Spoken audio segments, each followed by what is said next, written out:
Hello दोस्तों, स्वागत है आप सभी का। तो भाई आज हम लगाने वाले हैं आरआरबी ग्रुप डी के लिए लाइव टेस्ट, जो कि आपका टेक्स्ट बुक पर चल रहा है इस वक्त। All India RRB group D ultimate live test 25 के नाम से, ठीक है जी। तो इससे पहले के भी जो मॉक टेस्ट ग्रुप डी के अपलोड किए जाते हैं लाइव, उनका हम सॉल्यूशन देखते रहते हैं। आप सबको पता होगा जो लोग जुड़े हुए हैं, ठीक है। इससे पहले की भी अगर मॉक टेस्ट का सॉल्यूशन आप देखना चाहते हो तो उसकी प्लेलिस्ट आपको वीडियो की डिस्क्रिप्शन में मिल जाएगी। वहाँ से जाकर आप प्लेलिस्ट में से पहले के मॉक टेस्ट का सॉल्यूशन भी देख सकते हो, ठीक है जी। तो इसी क्रम में आज हम देखेंगे 25 नंबर का जो इनका अल्टीमेट लाइव टेस्ट अपलोड किया गया है उसका सॉल्यूशन, ठीक है जी। और जैसा कि आप सबको पता होगा कि इसका जो केस वगैरह का जो भी अपडेट चल रहा है उसमें मोस्ट प्रोबेबली ये माना जा रहा है कि कुछ ज़्यादा चेंजेस होंगे नहीं। आप सबको पता है जो केस वगैरह है उसमें ये था कि भाई 10th, एक सेकेंड, सॉरी, जो 10th वाले हैं वो सभी ग्रुप डी का फॉर्म भर सकते हैं, है ना। जबकि आईटीआई वाले बच्चे ऐसा कहना चाह रहे थे कि कुछ पोस्ट जो हैं उनके लिए तो आईटीआई मैंडेटरी होता था पहले, बट अब क्यों नहीं है। तो उन्होंने केस किया कि भाई हमारी आईटीआई का जो हमने किया है वो तो बेकार गई ना आईटीआई, तो इस वजह से वो केस वगैरह चल रहा था। तो बट अब ऐसा मतलब जो भी अपडेट आ रहा है उससे ये पता चल रहा है कि ज़्यादा शायद चेंज ना हो। जो 10th वाले बच्चे हैं वही एग्ज़ाम, मतलब वो 10th वाला जो क्राइटेरिया है कि जिसने भी 10th कर रखा है वो सभी एग्ज़ाम दे सकते हैं। तो ऐसा लग रहा है कि इस बार ऐसा ही डिसीजन जो है वो ऐसा आने वाला है। हालांकि अभी कोई फाइनल वर्डिक्ट तो ऐसा कुछ आया नहीं है, ठीक है। तो ऐसा लग रहा है। बाकी आपके एग्ज़ाम, काफ़ी बच्चे परेशान हैं, मैसेज भी कर रहे हैं कि भाई एग्ज़ाम कब तक हो सकता है। तो एग्ज़ाम को लेके देखिए आपको पता है पहले से ऑलरेडी इतना डिले हो चुका है। ऐसे में तो आपकी तैयारी बिल्कुल 100% होनी चाहिए। 100 नहीं तो 90% प्लस आप तैयार होने चाहिए हो। सॉरी, तैयारी आपकी 90% प्लस हो जानी चाहिए सिलेबस के अकॉर्डिंग वगैरह ये सब चीज़ें। तैयार आप 101% होने चाहिए एग्ज़ाम के लिए, कि भाई अगर आपका एग्ज़ाम ले लें अभी एक हफ्ते में तो आप तैयार हो बिल्कुल कि आप एग्ज़ाम दे सकते हो, ठीक है। तो एग्ज़ाम डेट के लिए उतना ज़्यादा परेशान मत हो। मोस्ट प्रोबेबली मुझे ऐसा लगता है कि जनवरी से पहले ही आपका एग्ज़ाम हो जाना चाहिए, ठीक है। या तो दिसंबर में या फिर जनवरी की शुरुआत में। मोस्ट प्रोबेबली ऐसा हम सोच सकते हैं, अंदाज़ा लगा सकते हैं बाकी सारी चीज़ों को देख के, कि जनवरी से पहले पहले आपका एग्ज़ाम ले लिया जाना चाहिए, अगर ये सब केस वगैरह जैसा दिखाई दे रहा है वैसे ही ख़त्म होता हुआ अगर फाइनली नज़र आता है तो, ठीक है। बाकी इन सब से ध्यान हटाते हुए मेरा आपको सजेशन यही रहेगा कि पढ़ाई पे ज़्यादा फोकस करिए, ठीक है। जो भी फैसला होगा वो सभी के लिए होगा, है ना। तो आप चेंज तो कर नहीं सकते उसको ऐसे, ठीक है। तो इसलिए पढ़ाई पे ज़्यादा ध्यान रखिए, इन सब चीज़ों पे कम ध्यान रखिए, ठीक है। तो इसी क्रम में आज आप मॉक टेस्ट लगाएंगे तो उसका सॉल्यूशन के लिए आपके पास ये वीडियो आई जाएगा, ठीक है। तो जैसा कि आप सभी लोग जानते हैं और जो लोग नहीं जानते मैं उनको बता देता हूँ कि यहाँ पे हम देखेंगे इस मॉक टेस्ट का सॉल्यूशन, और इसमें आप सीख कह सकते हैं अप्रोच, एग्जाम ओरिएंटेड अप्रोच, कि आप किस तरह से एग्जाम में विद इन टाइम क्वेश्चंस को सॉल्व करेंगे, कैसे आप कई बार ऑप्शन आंसर तक पहुँचेंगे, कैसे आप कई बार यूनिट जिट्स आंसर तक पहुँचेंगे, और इसी तरह की बहुत सारी छोटी छोटी सी चीज़ें जो आपके एग्जाम में बहुत सारा समय बचा सकती है, वो आप यहाँ पे सीख सकते हो, ठीक है जी। तो चलिए फिर इसी के साथ शुरू करते हैं आज का मॉक टेस्ट।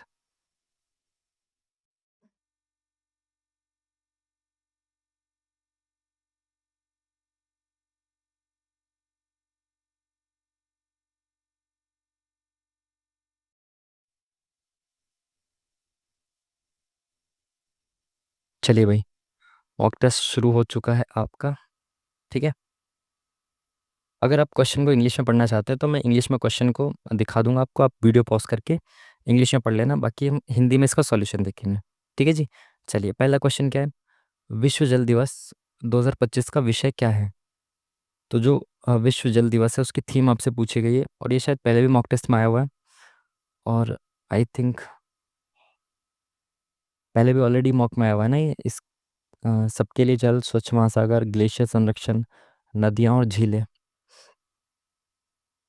यार ये आया तो हुआ है but I am not able to recall. I think शायद ग्लेशियर से रिलेटेड कुछ था, I am not sure, but शायद ग्लेशियर से रिलेटेड ही कुछ था। आई थिंक ये 2-3 बार आया हुआ भी है, बट करंट अफेयर का या फिर ऐसे कुछ करके शायद मैंने नोट्स वगैरह में ऐड ना किया हो इसलिए रिवाइज ना किया हो। तो मेरे हिसाब से तो ग्लेशियर समथिंग कुछ था, बाकी हम देख लेंगे इसको अगर गलत होगा तो, ठीक है। चलिए, नेक्स्ट क्वेश्चन क्या बोल रहा है भाई, जीव विज्ञान शब्दावली में नग्न बीज वाले पौधों को डैश कहा जाता है। नग्न बीज वाले पौधों को क्या कहा जाता है, ब्रायोफाइट, टेरिडोफाइट, जिम्नोस्पर्म, ठीक है। आपको पता है बीज वाले पौधों को और गैर बीज वाले पौधों को ऐसे, सॉरी, बीज वाले पौधों को दो भागों में बांटा जाता है, जिम्नोस्पर्म और एंजियोस्पर्म। ठीक है, तो जिम्नोस्पर्म जो होते हैं वो कैसे होते हैं, नग्न बीज वाले पौधे। ठीक है, चलिए नेक्स्ट क्वेश्चन। वो सब आपने पढ़ा होगा आई थिंक, है ना, फल के अंदर बीज होता है एक, बाहर बीज होता है, ऐसे करके। इंग्लिश में देख लो इसको। एक व्यक्ति 2400 रुपये में एक मेज और एक कुर्सी खरीदता है। वह मेज को 12% के लाभ और कुर्सी को 10% की हानि पर बेचता है, जिससे कुल मिलाकर 4% का लाभ प्राप्त होता है। मेज का क्रय मूल्य ज्ञात कीजिए। ऐसे क्वेश्चंस आते रहते हैं ना। देखो, इसने क्या बोला है, बहुत ध्यान से समझिए ना, बेसिक से चीज़ों को देखेंगे। इसने बोला है कि उसने 2400 रुपये में दोनों चीज़ों को खरीदा, मेज को और एक कुर्सी को। ठीक है, आप मान लो कि मेज की कीमत एक्स है और कुर्सी की कीमत वाई है। ठीक है, ऐसे मान लो आप। जब उसने मेज को 12% के लाभ पर बेचा तो मेज की कीमत कितनी होगी, 112% होगी, है ना। मेज को 12% के लाभ पे बेचा है, तो 100% कोई चीज़ होती है, 12% और उसमें ऐड हो गया होगा, तो वो 112% होगी मेज की कीमत। ठीक है, प्लस कुर्सी को उसने कितने रुपए में बेचा, कुर्सी को उसने 10% की हानि पे बेचा, यानी कि कुर्सी की कीमत कितनी बची होगी, 90% बची होगी। ठीक है, जब इसको 12% के लाभ पे बेचा, इसको 10% के लॉस पे बेचा, कुल मिला के इसे ओवरऑल 4% का लाभ प्राप्त हुआ। खरीदी उसने कितने की थी, 2400 रुपये की चीज़ खरीदी थी, इस पे 4% का लाभ प्राप्त हुआ, तो 2400 का 4%, 20 से 20 खत्म, 2400 का 96, तो कुल मिला के इसको 2496 रुपये प्राप्त हुए, ऐसे करके। ठीक है, ये आगे हमारी इक्वेशन। और एक चीज़ आपको पता ही है कि दोनों को खरीदा कितने में था, एक्स प्लस वाई, हमारा कितना है, 2400 है। ये तो है ही ना, हमने माना था कि मेज की कीमत एक्स है और कुर्सी की कीमत वही है। ठीक है, तो दोनों को कुल मिला के खरीदा कितने में, 2400 में। ठीक है, चलिए अब इसको करने का प्रयास करेंगे। तो कैसे करेंगे, देखो ये 112x, ये 90y। तो देखो इसको सिंपल ऐसे लिख दो, 112x प्लस 90y अपॉन में क्या आ जाएगा, 100 आ जाएगा, कॉमन है क्योंकि नीचे, बराबर क्या हो जाएगा, 2496। ठीक है, इसको मिटा देंगे, यहाँ पे ले जाएंगे इसको, इनटू में 100 करेंगे तो 2 0 बढ़ जाएगी। ठीक है, तो ये हमारी सेकंड इक्वेशन होगी। पहली वाली इक्वेशन से इसको कंपेयर कर दो, एक्स प्लस वाई से। ठीक है, बराबर कितना है, 2400। ठीक है जी, बिल्कुल ठीक है। अब हमें निकालना क्या है, ये देखो आप, मेज का क्रय मूल्य निकालना है। तो मेज का क्रय मूल्य हमने एक्स माना है ना, तो एक्स की वैल्यू निकालनी है। तो आप वाई को खत्म कर दो। वाई को कैसे खत्म करेंगे, ऊपर 90y है, यहाँ पे भी 90y बना दो। 90y के लिए इसमें इससे 90 से मल्टीप्लाई करना पड़ेगा दोनों साइड, है ना। तो ये कितना हो जाएगा, ये 90y हो गया, ये 90x हो जाएगा आपका। और यहाँ पे 90 से मल्टीप्लाई करेंगे तो 1 2 3 0, 9 चौक 36, और 9 दूनी 18, 19 20 21, 216 के आगे 000। ठीक है, अब इसको कर देंगे आप सॉल्व। देखो यहाँ पे प्लस है, माइनस कर दो, यहाँ पे माइनस कर दो, यहाँ पे माइनस कर दो, प्लस माइनस खत्म। और 112 में से 90 गया, कितना बचा, 100, और 12 22, तो 22x ये बचा। ठीक है, बराबर कितना हो जाएगा ये, इसमें से माइनस करना है ना, इसको हटा दो, ऊपर ही लिख देते हैं उसका ना, 216, 1 2 3। ठीक है, कितना बचेगा यहाँ पे, 0 0 6, 9 में से 6 गया 3, 4 में से 1 गया 3। ठीक है, तो x की वैल्यू कितनी आ गई, 22 इधर आ जाएगा बटे में, तो x आपका आ गया 3 3 3 6 0 0 अपॉन में 22। कट रहा है कि 6 3 9 में से 3 गया 6, कट तो रहा नहीं है। अच्छा, निकटतम पूर्णांक तक पूछा है इसने, तो काटने की कोशिश करो इसको। देखो 22 से कम 22। ठीक है, कितना बचा, 11 बचा, तो 116 हो गया, 22 चौक 88, 22 पंजे 110, तो ये 5 के समथिंग जाएगा। तो 15 से शुरू होने वाला एक ही ऑप्शन है, खत्म काम। समझ पाए बात को, एक्स की वैल्यू ही निकालनी थी। अगर आपको समझ में नहीं आया तो दोबारा से इसको, वीडियो को पीछे करके चेक कर लेना, एक बार समझ लेना दोबारा से। ठीक है, क्वेश्चन मार्क की जगह पे क्या आएगा ये आपको बताना है। तो देखो भाई, एक सेकेंड, यहाँ पे कितना है, -1, यहाँ पे कितना है, +4, यहाँ पे कितना है, -9। अब देखो, एक का स्क्वायर माइनस हुआ, दो का स्क्वायर प्लस, तीन का स्क्वायर माइनस, अब चार का स्क्वायर क्या हो जाएगा, प्लस हो जाएगा। तो जैसे इसमें चार का स्क्वायर प्लस करेंगे कितना हो जाएगा, 108। Option number D is the correct answer. Next question. क्या बोला इसने, गुप्तकालीन ईंट का मंदिर, गुप्तकालीन ईंट का मंदिर कहाँ मिला है, गुप्तकालीन ईंट का मंदिर कहाँ मिला है, टिगवा, भूमरा, भीतरगांव, देवगढ़। गुप्तकालीन ईंट का मंदिर, ईंट का मंदिर कहाँ मिला है, इसके बारे में मैंने सुना तो है, ऐसा कुछ पढ़ा भी है, बट आई थिंक देवगढ़ तो शायद नहीं होगा ना। इसको बाद में देखेंगे ना, सोचेंगे इसके बारे में आराम से। टाइम वैसे भी कम है थोड़ा सा। अभी नेक्स्ट क्वेश्चन देखते हैं ना। चलिए, पत्तियों के एपिडर्मिस में पाई जाने वाली वे संरचनाएं हैं जो वाष्पोत्सर्जन, सर्जस लिख रखा है, सर्जन होता है, वाष्पोत्सर्जन और गैसीय अंतरण की प्रक्रिया को नियंत्रित करती हैं। पत्तियों में एपिडर्मिस में पाई जाने वाली संरचनाएं वाष्पोत्सर्जन की प्रक्रिया को नियंत्रित करती हैं। वाष्पोत्सर्जन किससे होता है? छिद्रों से होता है ना, स्टोमेटा। आपने पढ़ा होगा, छठी सातवीं क्लास में पढ़ लेते हैं इस चीज़ को तो, है ना।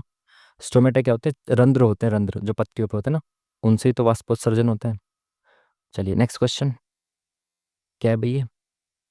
ये सब रोहन की मासिक आय 50,000 रुपये है, जिसमें से वह 60%, 60% विभिन्न विभिन्न व्ययों पर खर्च करता है। स्वास्थ्य, शिक्षा, परिवहन के एक साथ, परिवहन पर एक साथ किया गया कुल व्यय। अच्छा, 50,000 रुपये कमाता है, जिसमें से वो 60% विभिन्न व्यय है, यानी कि इन सब पे 60% खर्च करा, विभिन्न व्यय पर खर्च किया गया। बहुत अच्छा क्वेश्चन है, इसमें बच्चे कंफ्यूज हो सकते हैं और गलत मार्क, आंसर को गलत मार्क कर सकते हैं। भाई कमाता वो 50,000 बेशक है, बट इसका 60%, यानी 50,000 का 60% मतलब कितना? केवल 30,000 रुपये जो है वो खर्च कर रहा है इन सब पे टोटल। ठीक है, तो इन सब का टोटल जो ये है वैल्यू है वो 30,000 है। ठीक है, ठीक है। बोल क्या रहा है? स्वास्थ्य, शिक्षा और परिवहन पर एक साथ व्यय है। तो स्वास्थ्य कहाँ पर है? ये रहा, शिक्षा ये रहा, परिवहन ये रहा। तो कितना परसेंट हो रहा है टोटल? ये आपका हो जाएगा 20, 40, 44, 46 और 10, 56%, है ना। 20, 40, 44, 46 और 10, 56%, तो यानी टोटल तो ये 30,000 की वैल्यू है। इसका 56% जो इन तीनों पे हो रहा है, तो इसको ख़त्म करेंगे तो 3 से मल्टीप्लाई करेंगे इसकी, तो 3 6 18, 3 1 16 00, 16800। गलत कैसे आ रहा है भाई? ये तो रहा ऑप्शन 1। ठीक है, 3 6 18, 3 15 और 1 16। ठीक है, मैंने ऑप्शन 1 देखा ही नहीं। चलिए नेक्स्ट क्वेश्चन,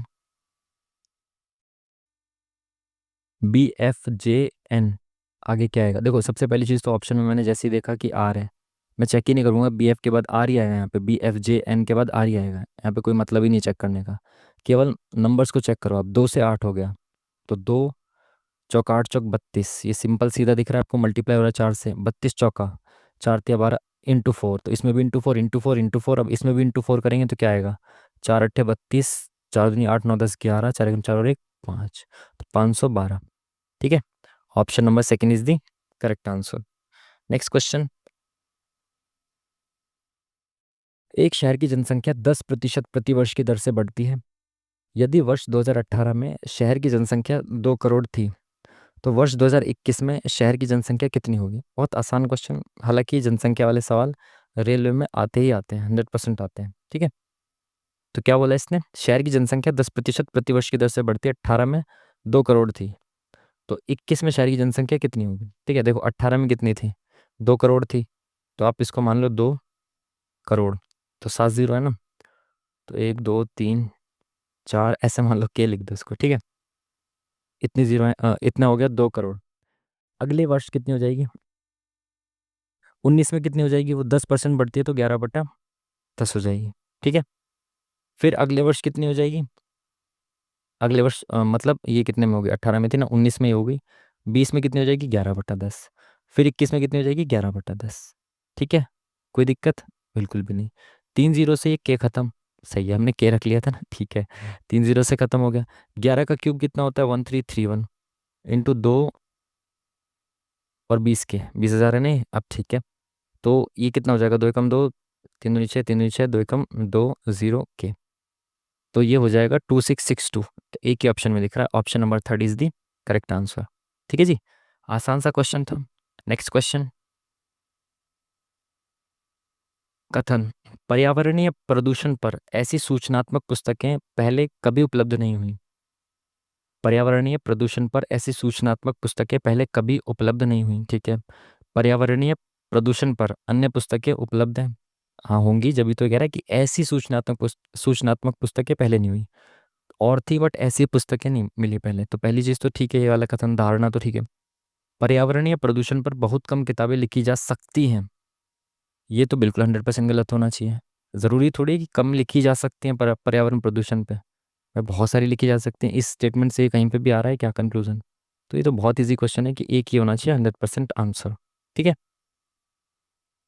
चलिए नेक्स्ट क्वेश्चन। डैश पवित्रतम स्थान है हिंदू और जैन मंदिरों का अंतरतम शरण स्थान है जहां मंदिर के मुख्य देवता की मूर्ति होती है। मंदिर के मुख्य देवता की मूर्ति कहाँ पे होती है आपकी? गर्भगृह में। ठीक है, गर्भगृह में। ठीक है, और जैन मंदिरों में भी गर्भगृह होते हैं। ठीक है, तो आसान सी चीज, आसान सा क्वेश्चन आप सबको पता होना चाहिए। ठीक है, चलिए नेक्स्ट क्वेश्चन। श्रव्यपरास, श्रव्यपरास में ध्वनि को किस रूप में जाना जाता है? श्रव्यपरास में ध्वनि को किस रूप में जाना जाता है? क्या पूछ रहा भैया? जो श्रव्यपरास है उसमें ध्वनि को किस रूप में जाना जाता है? अध्वनिक ध्वनि, पराश्रव्य ध्वनि, ध्वनिक ध्वनि, हल्की ध्वनि। श्रव्य तो इसी में दिख रहा है और क्या। अब मैं, मुझे इतना नहीं पता, तो शायद सेकंड ही होना चाहिए। Let's see. साइंस यार थोड़ा ज़्यादा अच्छी है, पीवाईक्यू के भरोसे रहता हूँ मैं साइंस में, वो भी उतने पीवाईक्यू जितने मैंने पढ़े हैं बस। ठीक है। आंकड़ों के बहुलक, माध्यिका और परिसर का माध्य क्या है? अच्छा, इसने कहा कि तीनों चीज़ें निकालो और फिर उनका मीन निकालो। तो बहुलक क्या होता है? जो सबसे ज़्यादा बार आता है। तो सबसे ज़्यादा बार क्या है? देखो 9 यहाँ पे है और कहीं नहीं, 11 और कहीं नहीं, 4 नहीं, 7 नहीं, 10 नहीं, 23 23 23 23, 21 भी नहीं है, 19 29 भी नहीं है, 18 भी नहीं है, तो 23 तो आपका आ गया बहुलक। ठीक है। माध्यिका क्या होती है? माध्यिका से पहले परिसर निकाल लेते हैं ना, चलो माध्यिका निकाल लेते हैं, कोई दिक्कत नहीं है। माध्यिका होती है कि आप इन सबको अरेंज करें और इनके बीच वाले डेटा को आप माध्यिका कहते हैं। कितने हैं ये? 1 2 3 4 5 6 7 8 9 10 11। तो 11 में से आप ऐसे अरेंज करेंगे 11 के 11 को, तो 5 इधर आ जाएंगे, 5 इधर आ जाएंगे, जो बीच में 6 नंबर का आएगा वो इसकी माध्यिका हो जाएगी। असेंडिंग या डिसेंडिंग ऑर्डर में आपको इसको अरेंज करना पड़ेगा। तो मैं सबको अरेंज क्यों करूँ, मैं डायरेक्टली देख लेता हूँ ना कि अरेंज करते वक्त 6 नंबर पे कौन आएगा। चलिए ऐसे देख लेते हैं। तो सबसे छोटा कौन है? 4 है। ठीक है। 5 6 7, 7 के बाद कौन आएगा? 9 आएगा। उसके बाद आपका 10 आएगा। ठीक है, गलत तो नहीं कर रहा ना मैं कुछ? 4 7 9, उसके बाद 10 आ गया, 10 के बाद 11 आएगा। 1 2 3 4 5, 5 हो चुके। 11 के बाद क्या आएगा? 11 के बाद 12 आना चाहिए, 12 आना चाहिए, लेकिन 18 इससे छोटा है कि क्या? 18 से छोटा कोई है क्या? नहीं, तो 11 के बाद आएगा आपका 18। तो 6 नंबर पे ये आ गया, आगे का मैं चेक ही क्यों करूँ? तो ये आ गया हमारा मीडियन, क्या आ गई? 18 आ गई। ठीक है जी, बिल्कुल ठीक है। चलिए नेक्स्ट क्वेश्चन, नेक्स्ट क्वेश्चन कह रहा हूँ। अगला क्या निकालना है? मैं परिसर। परिसर का मतलब क्या होता है? रेंज। रेंज क्या होती है? आप हाईएस्ट वैल्यू में से लोएस्ट वैल्यू को माइनस कर दो, उसको रेंज कहते हैं। ठीक है, तो हाईएस्ट वैल्यू यहाँ पे आपको दिख रही है कहाँ पे? 33। ठीक है, तो 33 हाईएस्ट वैल्यू है और लोएस्ट वैल्यू आपको दिख रही है 4। तो ये कितनी आ गई? 29 आ गया यहाँ पे। तो इन तीनों का आपको मीन, मीन निकालना है। मीन क्या होता है? तीनों को जोड़ के जितनी संख्या उतने से भाग करना है, तो 3 से भाग करना है। ठीक है,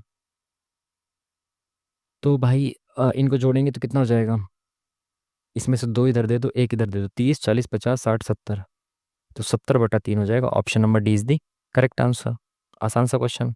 ठीक है, चलिए नेक्स्ट क्वेश्चन। यूरो, फिनलैंड और लारी डैश। यूरो फिनलैंड, फिनलैंड की मुद्रा है। लारी किसकी मुद्रा है? यार ये सब तो कभी बहुत पहले याद किया था, अब तो आते वक्त आते भी नहीं है ना ऐसे क्वेश्चंस करेंसी वगैरह के। लारी, यूरो का तो चलो ठीक है, फिनलैंड, लारी कहाँ की है भाई? नॉट श्योर भाई, इसमें नॉट श्योर क्या, पता ही नहीं है बिल्कुल भी लारी के बारे में। चलिए आगे बढ़ते हैं। Next question. निम्नलिखित में से कौन अवशिष्ट पर्वत नहीं है? अवशिष्ट पर्वत कौन सा नहीं है?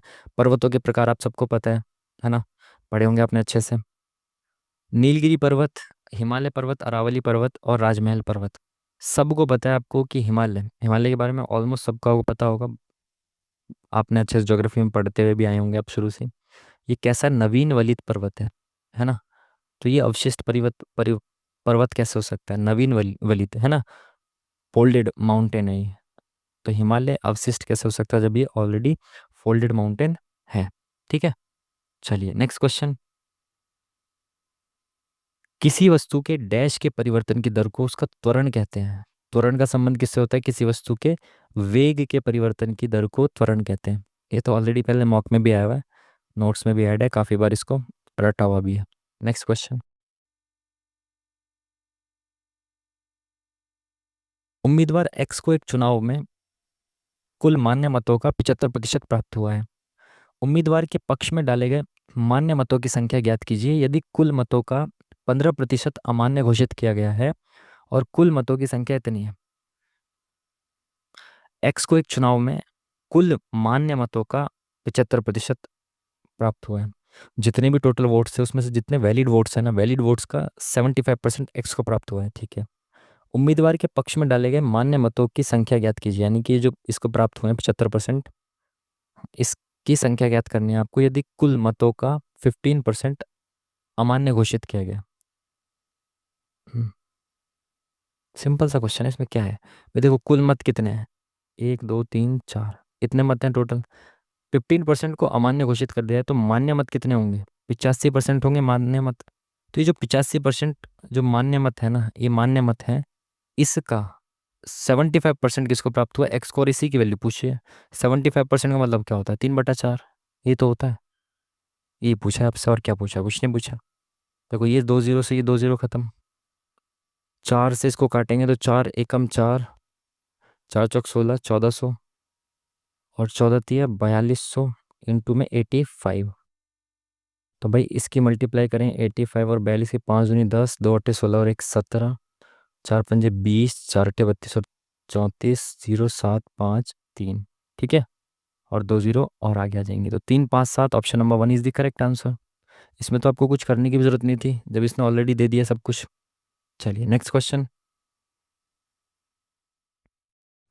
जनक अपने कार्यालय से चलना शुरू करता है और उत्तर की ओर 4 किलोमीटर की दूरी तय करने के बाद, तो देखो आप सबको पता है ऊपर की तरफ नॉर्थ होता है, सीधे हाथ की तरफ ईस्ट होता है। ठीक है, ईस्ट का उल्टा वेस्ट, नॉर्थ का उल्टा साउथ। ठीक है, चलिए उत्तर की ओर ये 4 किलोमीटर चला। ठीक है, उसके बाद वो बाएं मुड़ा, तो बाएं इधर की साइड मुड़ा। ठीक है, और 3 किलोमीटर चला चला अब वो 3 किलोमीटर चल गया। ठीक है, पुनः वह बाएं मुड़ता है और 9 किलोमीटर चलता है। देखो अभी इधर की तरफ इसका मुंह है, तो इधर इसका दायां है और इधर इसका बायां है, इस चीज़ को ध्यान रखना है। ठीक है, तब वो किधर मुड़ रहा है, बाएं मुड़ रहा है और 9 किलोमीटर चल रहा है। देखो जब यहाँ तक पहुँच जाएगा इसके सामने तो 4 चल जाएगा, और आगे कितना जाएगा, ये 5, कुल मिला के 9 किलोमीटर चलेगा। ठीक है, फिर अंतिम बाएं मुड़कर 3 किलोमीटर चलता है, तो अंतिम बाएं यानी कि यहाँ पे मुड़ेगा 3 किलोमीटर, यानी इसके सीध में आ जाएगा एकदम यहाँ पे, 3 किलोमीटर चल गया। ठीक है, रुकने के स्थान और उसके कार्यालय के बीच की न्यूनतम दूरी, कार्यालय से चलना शुरू किया था ना, तो ये कार्यालय था, और एक ये, इसके बीच की न्यूनतम दूरी कितनी है भाई, 5 है। 5 ही तो है यहाँ से यहाँ तक का डिस्टेंस।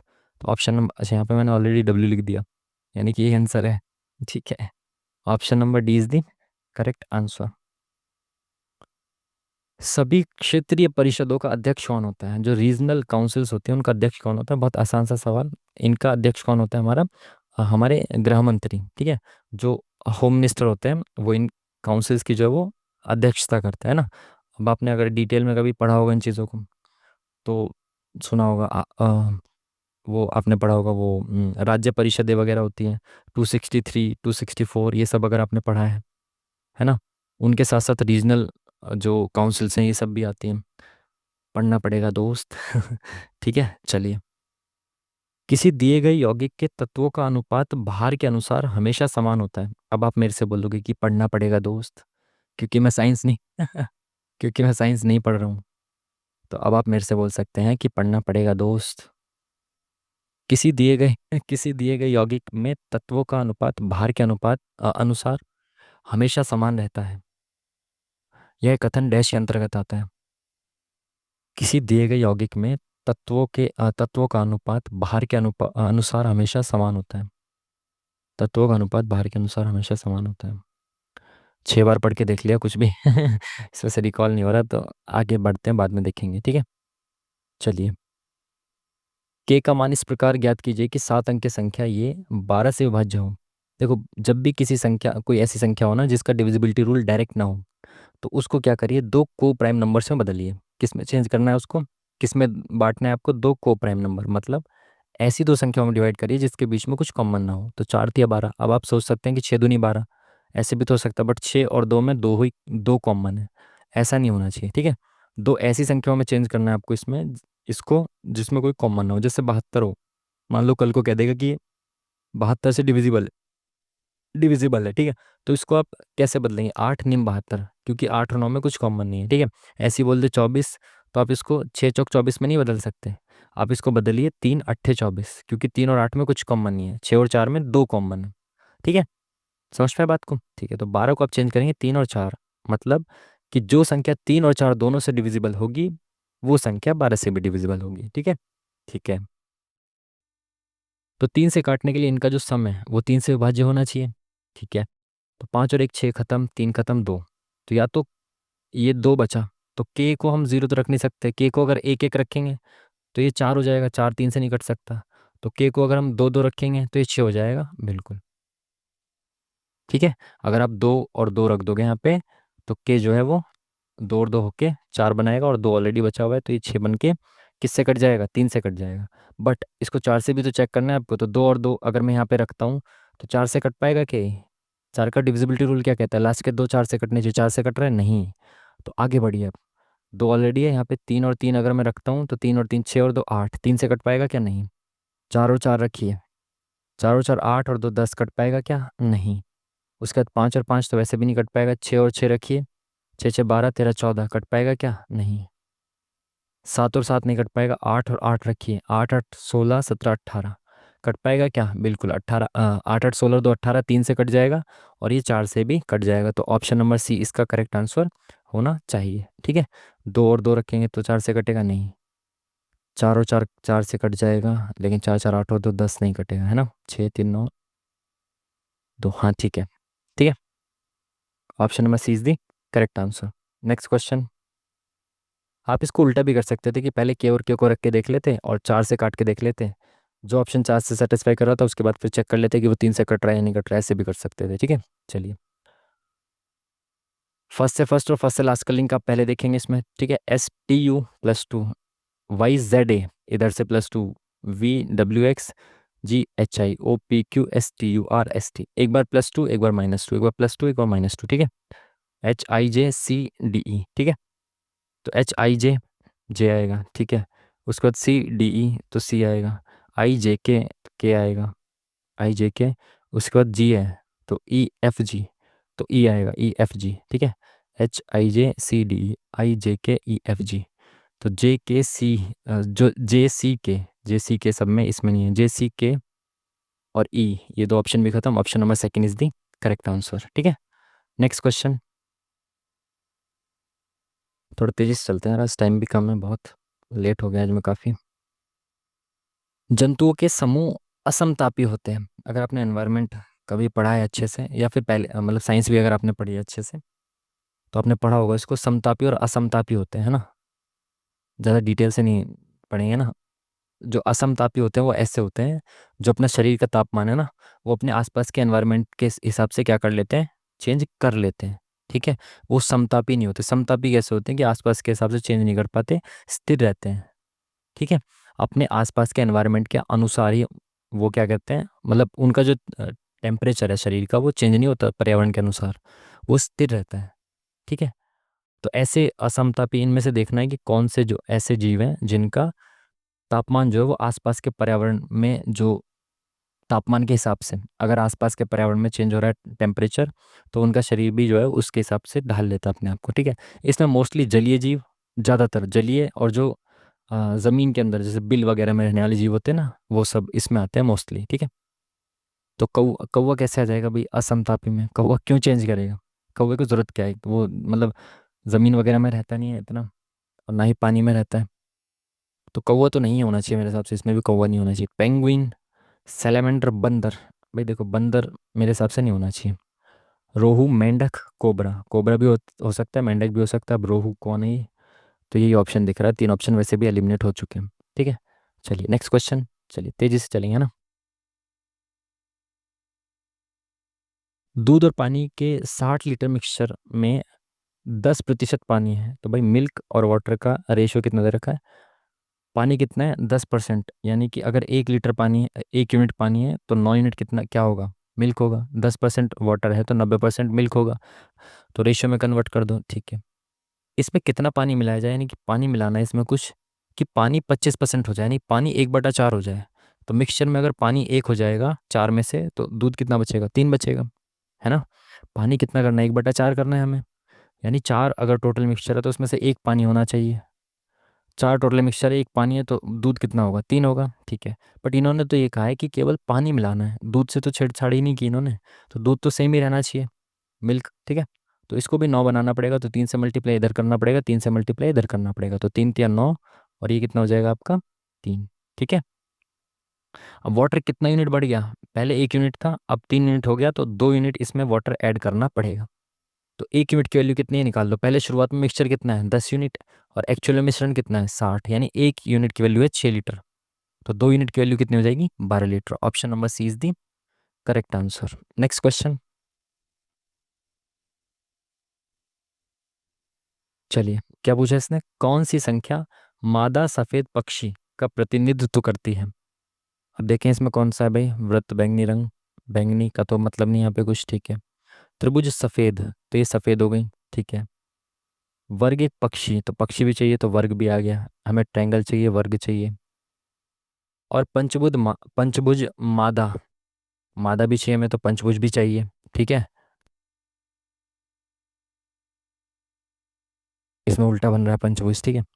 तो ये तीन चाहिए हमें, तो तीनों कहाँ पे मिल रहे हैं, यहाँ पे मिल रहे हैं 26 पे, है ना। तीनों होना चाहिए ना, तो ये 26 जो है वो तीनों का प्रतिनिधित्व कर रहा है। तो ऑप्शन नंबर कौन सा हो जाएगा, D is the correct answer. Next question, 16 महाजनपदों में के संदर्भ में निम्नलिखित में से कौन एक राजधानी शहर नहीं था। तो इनमें से बताना है कि कौन सा एक राजधानी नहीं है।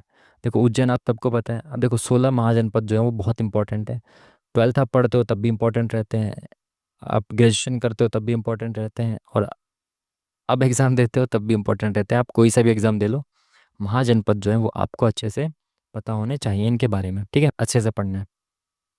उज्जैन जो वो ऑलरेडी कैपिटल है, ये क्या पूछा इसने, कैपिटल शहर नहीं है, राजधानी शहर नहीं है, तो उज्जैन कैपिटल किसकी थी भाई, अवंती की, ठीक है। तो अवंती क्या है, कैपिटल थोड़ी है, अवंती तो महाजनपद है, उसी की कैपिटल तो उज्जैन है, तो ये वाला ऑप्शन हो जाएगा, ये कैपिटल नहीं है। श्रावस्ती किसकी कैपिटल है, आपकी कौशल की, ठीक है, या कौशल की। कौशाम्बी किसकी थी आपकी, कौशाम्बी थी आपकी वत्स की, ठीक है। तो ये तीनों कैपिटल्स हैं, अवंती क्या है, ये महाजनपद है। ऑप्शन नंबर 20 दी करेक्ट आंसर। चलिए नेक्स्ट क्वेश्चन जल्दी से बढ़ते हैं आगे। मानव में जब एक्स गुणसूत्र युक्त शुक्राणु अंडे को निषेचित करता है, तो युग्मज डैश के रूप में विकसित होता है। जब एक्स गुणसूत्र युक्त शुक्राणु अंडे को निषेचित करता है, तो भाई एक्स वाला देखो, महिला के पास, जो महिला के पास एग है, अंडा है, उसमें एक्स एक्स है ना। पुरुष के पास एक्स वाई होता है, इसलिए तो आप कहते हैं कि लड़का हुआ या लड़की, इसके लिए महिला नहीं पुरुष जिम्मेदार है, ठीक है।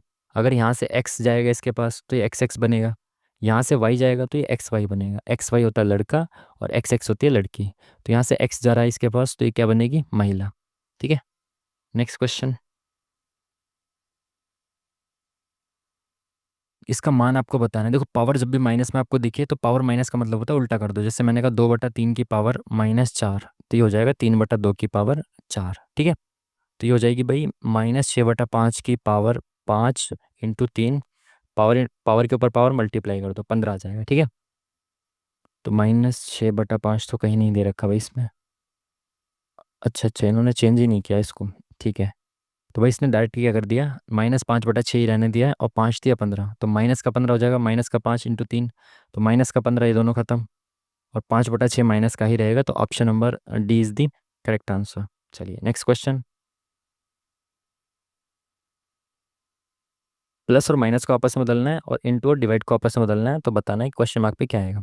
तो डिवाइड की जगह इंटू कर दो, प्लस की जगह माइनस, माइनस की जगह प्लस, इसकी जगह डिवाइड।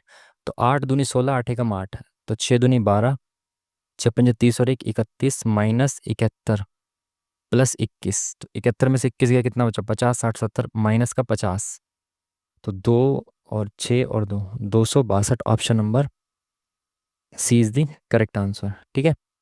आसान सा क्वेश्चन।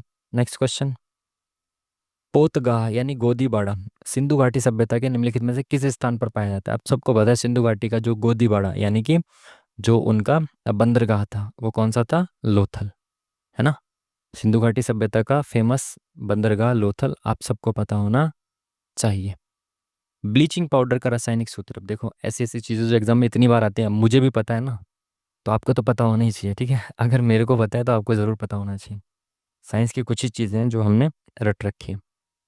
क्या ये ब्लीचिंग पाउडर, तो ब्लीचिंग पाउडर क्या होता है आपका, CaO2, CaOCl2। हाँ, ये होगा आपका ब्लीचिंग पाउडर।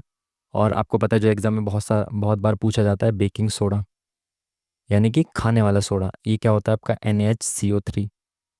ठीक है। एक आपका धोने वाला सोडा होता है धावन सोडा, यानी कि वॉशिंग पाउडर कह रहा हूँ, वॉशिंग सोडा, ये होता है आपका Na2CO3। ठीक है। ऐसे पूछा जाए तो आपको पता होना चाहिए ब्लीचिंग पाउडर। ठीक है। Next question. जब रेनू पैदा हुई तब उसकी माता 30 वर्ष की थी। अब से 5 वर्ष पहले उसकी आयु की 4 गुनी थी। रेनू की वर्तमान आयु क्या है? उसकी माता 30 वर्ष की थी जब रेनू पैदा हुई। अब से 5 वर्ष पहले उसकी आयु की 4 गुनी थी। तो रेनू की वर्तमान आयु बतानी है। वर्तमान आयु पूछिए और वर्तमान आयु ऑप्शन में से एक होगी कोई सी भी, तो सीधा इस क्वेश्चन में क्या करो, ऑप्शन पुट करो। बेफिजूल का आपको कैलकुलेशन नहीं करनी है। मैंने माना कि रेनू की आयु अगर 15 वर्ष है, ठीक है, अब क्वेश्चन के अकॉर्डिंग चलते हैं। तो भाई 5 वर्ष पहले, तो मैं 5 वर्ष पहले गया, तो ये 10 वर्ष की थी रेनू। ठीक है। रेनू, उसकी आयु की 4 गुनी थी, तो इसकी आयु की 4 गुनी कितनी हो जाएगी, 40 हो जाएगी। ठीक है। अब उसने क्या पूछा कि जब रेनू पैदा हुई तो उसकी माता की आयु 30 वर्ष थी। आज रेनू 10 वर्ष की है तो उसकी माता 40 वर्ष की है। जब रेनू पैदा हुई होगी तो 0 वर्ष की होगी, तो -10, इसमें से भी -10 करोगे तो कितनी हो जाएंगी, 30। तो पहले ऑप्शन सेटिस्फाई करेगा, खत्म काम। बेफिजूल का आपको बेसिक बेसिक से नहीं चलना हर क्वेश्चन में, ठीक है, और चलना थोड़ा तेजी से है। एक व्यक्ति की तस्वीर की ओर इशारा करते हुए रिया ने कहा, वह मेरी माता के इकलौते पुत्र का पिता है। तो रिया कह रही है कि वह मेरी माता के इकलौते पुत्र वह मेरी माता के इकलौते पुत्र। अब अगर रिया लड़का या लड़की क्या है हमें नहीं पता, तो हो सकता है लड़की हो, एक बार देख लेते हैं। इनका कोई पुत्र है, इकलौता पुत्र, इनकी माता का इकलौता पुत्र के पिता, तो वो इनके भी पिता ही होंगे। तो रिया उस व्यक्ति से किस प्रकार संबंधित होती है, रिया तो उनकी पुत्री होगी ना। Option number D is the correct answer. ठीक है, पुत्र ऑप्शन में ही नहीं है। चलिए, 2011 की भारत की जनगणना के अनुसार भारत में सबसे बड़ा धार्मिक समुदाय कौन सा है? हिंदू, मुस्लिम, सिख, ईसाई नहीं, ईसाई सिख। ऐसे आपको याद रखना है। सबसे ज़्यादा आपके 79% के आसपास हिंदू, फिर मुस्लिम, फिर ईसाई है और फिर सिख है ना। कई बार आपसे ये क्रम में लगाने को भी पूछ लेता है, तो याद रखेंगे। आगे बढ़ेंगे। निम्नलिखित में से किस उत्प्रेरक प्रणाली का उपयोग असंतृप्त कार्बन को संतृप्त हाइड्रोकार्बन में अपचयन के लिए किया जाता है? यार ये सब, आगे बढ़ते हैं ठीक है, मुझे इसका कुछ आइडिया नहीं, आगे बढ़ते हैं।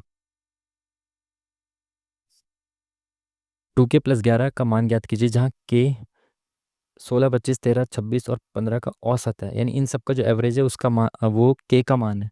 तो एवरेज निकाल दो, क्या होगा भाई, 15, 5 20, 40 और 1 41, 3 44, 44 और 10 54, 54 और 6 60, 70, 80, 90 और 5 95, 1 2 3 4 5, तो 5 एकम 5 निम 45। ठीक है। तो 19 आ गई, k की वैल्यू 19 दूनी 38 और 11, 8 और 1 9, 3 और 1 4, 49 रूट किसका होता है, 7 का। ठीक है, आसान सा क्वेश्चन। 5 6 11, 12 13 14, 14 और 6 20 5 25, 2 3 4 5 6 7 8 9। ठीक है। ठीक है, इसकी वैल्यू आई यहाँ पे हमने पुट कर दी, तो ये बन गया कितना, 49 टोटल, और 49 होता है 7 का स्क्वायर। 12 मार्च 2008 को रविवार था। 13 मार्च 2009 को सप्ताह का कौन सा दिन होगा? सबसे आसान क्वेश्चन में से एक।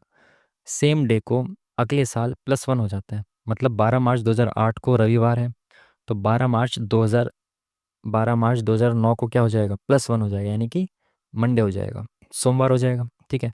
बीच में बस फरवरी नहीं आनी चाहिए और लीप ईयर नहीं होना चाहिए। 8 लीप ईयर तो है, बट फरवरी पहले ही जा चुकी है।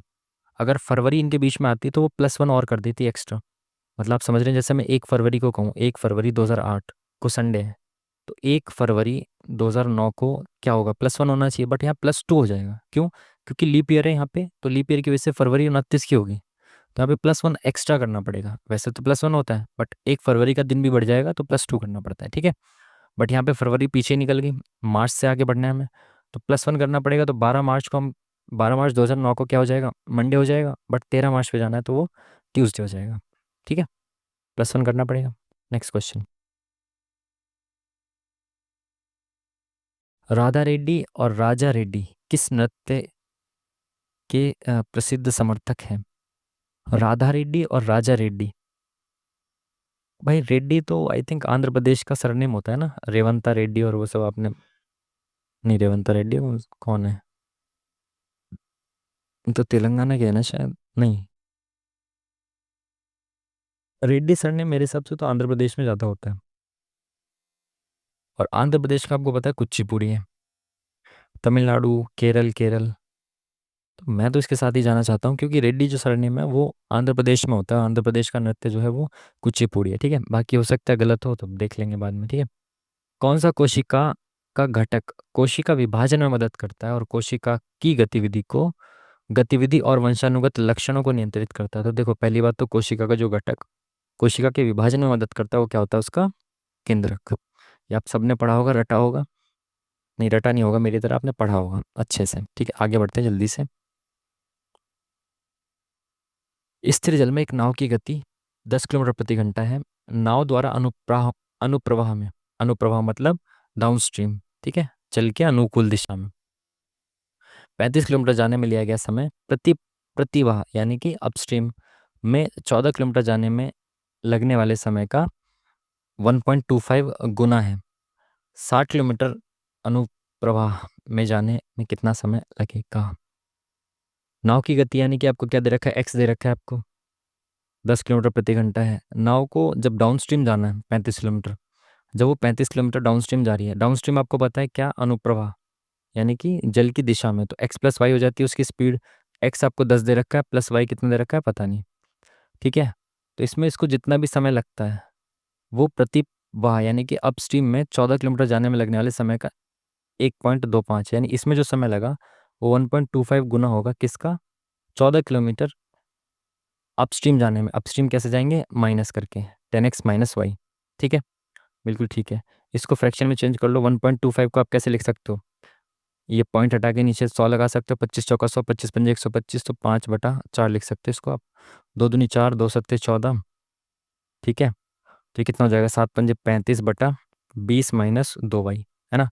मल्टीप्लाई कर दिया हमने। ठीक है, इसको इधर ले जाओ, इसको इधर ले जाओ। 35 से 35 कट जाएगा, देखो ये इधर आएगा। 20 - 2y हो जाएगा और बाहर क्या बचेगा? 35 बराबर, यहाँ पे भी 35 है तो 10 + y हो जाएगा। 35 से 35 खत्म, तो ये y इधर आ जाएगा तो 3y हो जाएगा। ये 10 इधर आ जाएगा तो ये 10 बन जाएगा। तो y बराबर आपका आ जाएगा 10/3। ठीक है, बिल्कुल ठीक है। तो आपको पता चल गई y की वैल्यू 10/3। 60 किलोमीटर आपको अनुप्रवाह यानी कि दिशा में जाना है, तो x + y से जाना है आपको। 60 किलोमीटर जाना है x + y से। x कितना है आपका? 10 है, प्लस y कितना है? 10/3 है। तो कितना टाइम लगेगा आपको? ये हो जाएगा आपका 10 × 3 = 40/3। तो 60/40/3 है, तो 3 ऊपर चला जाएगा इंटू में, इससे ये खत्म। तो 18/4, 2 दूनी 4, 2 × 18 यानी कि 4.5 घंटे। Option number D is the correct answer. ठीक है जी, चलिए नेक्स्ट क्वेश्चन की तरफ बढ़ते हैं जल्दी से। कुछ अंगूर सेब है, कुछ अंगूर क्या है? सेब है। सभी सेब नारियल हैं, तो ये सारे जो सेब है जितना कहा जाए केवल उतना करना है। सेब क्या है? नारियल है। सभी सेब नारियल है। अरे मैंने अंगूरों को नारियल बना दिया, एक सेकेंड। कुछ अंगूर सेब है, सभी सेब नारियल हैं, तो सारे सेब जो हैं वो नारियल हैं। ठीक है। सभी केले अंगूर हैं, तो सारे केले अंगूर के अंदर आ जाएंगे। ठीक है, ठीक है। सभी केले सेब हैं, तो सारे केले सेब है। क्या केले से सेब का डायरेक्ट कनेक्शन है क्या? भाई केले में यहाँ भी बना सकता था, बट मैंने यहाँ क्यों नहीं बनाया? क्योंकि केवल अंगूर से केले का संबंध दिया हुआ है ना। आप बेफिजूल में संबंध क्यों बना रहे हो किसी का किसी से? ठीक है, केवल अंगूर अंगूर से था, तो तभी केले सेब है क्या? हो सकते हैं पर 100% ट्रू नहीं है। कुछ केले नारियल हैं, तो कुछ केले नारियल हैं। क्या केले और नारियल का भी कोई कनेक्शन है क्या? नहीं है। कुछ अंगूर नारियल हैं, तो कुछ अंगूर नारियल हैं। ये अंगूर का जो ये वाला पार्ट है ये नारियल होगा 100%। तो केवल 3 जो है वो करेक्ट हो जाएगा। Only third is the correct answer. ठीक है, चलिए। सिकंदर ने भारत पर किस वर्ष आक्रमण किया था? One of the most famous question जो कि आप सबको पता होना चाहिए। 326 में। आसान सा क्वेश्चन। Next question. निम्नलिखित में से कौन सा जीवाणु से होने वाला रोग नहीं है? कोई जीवाणु यानी कि बैक्टीरिया से होने वाला रोग कौन सा नहीं है? पैचिस और डिप्थीरिया, मलेरिया। मलेरिया आप सबको पता है किससे होता है, प्रोटोजोआ से होता है ना। बाकी का आपको पता हो या ना पता हो, लेकिन मलेरिया मलेरिया का तो आप सबको पता है ना कि प्रोटोजोआ से होता है, तो ये विषाणु जीवाणु से कैसे हो सकता है। नेक्स्ट क्वेश्चन, आसान सा सवाल। बाकी रट लेना यार, ये सब सवाल बहुत ज़्यादा आते हैं, कुछ ट्रिक वगैरह इसकी होती है, मैंने लिखी तो है बट अभी रिकॉल नहीं कर पा रहा हूँ, है ना। जीवाणु और विषाणु और प्रोटोजोआ से होने वाले रोगों की ट्रिक बना के याद कर लेना, पूछा जाता है ना। एक्स और वाई दो पाइप एक टंकी को क्रमशः 24 मिनट और 32 मिनट में भर सकते हैं। सेकेंड, एक्स और वाई दो पाइप एक टंकी को क्रमशः 24 और 32 मिनट में भर सकते हैं। एक्स 24 मिनट में और वाई 32 मिनट में भर सकता है। ये दोनों पाइप एक साथ खुले हों तो कितने समय बाद वाई को बंद करना चाहिए जिससे कि टंकी 18 मिनट में भर जाए। इनकी एफिशिएंसी निकालनी, एलसीएम कितना हो जाएगा, 8 तिया 24, 8 चौक 32, 3 और 4 तो 8 चौक 32 तिया 32 तिया 96 हो जाएगा। ठीक है, तो इन दोनों का एलसीएम आ गया 96, तो 32 तिया 96, 24 चौका 96। ठीक है, ये इनकी एफिशिएंसी आ गई कि एक्स 1 मिनट में 4 काम करता है, वाई 1 मिनट में 3 काम करता है। भाई दोनों पाइप खुले हुए हैं तो इनको कितनी देर में बंद करें कि जो टंकी है वो 18 मिनट में भर जाए। सबसे बेस्ट तरीका इसका हो जाएगा आपका ऑप्शन। ऑप्शन पुट करिए, आराम से आंसर को करिए, आंसर तक पहुंचिए। ठीक है, कैसे भाई, अगर मैं 6 मिनट बाद बंद करूं तो 18 मिनट में भर पाएगी क्या। देखो दोनों मिलकर कितना काम करते हैं, 7 काम करते हैं, 6 मिनट तक मिलके काम करते हैं, 6 मिनट बाद मैं बंद करने वाला हूँ। ठीक है, 6 मिनट में कितना काम हो गया, 42 काम हो गया, 6 7 42। भाई इसमें से 42 काम हो गया, बचा कितना, 6 में से 2 गया 4, 5 54 काम बचा। अब क्या है कि भाई वाई को बंद करना है तो केवल एक्स चलेगा। तो देखो 6 मिनट काम हो चुका है, टोटल 18 मिनट में काम करना है, तो ये 12 मिनट में होना चाहिए काम। ये 12 मिनट में हो पाएगा क्या, 4 एकम 4, 4 दूनी 8, 4 तिया 12, 13 पॉइंट समथिंग होगा। तो पहला ऑप्शन तो नहीं हो सकता। ठीक है, समझ पाए बात को। चलिए दूसरा ऑप्शन पुट करेंगे।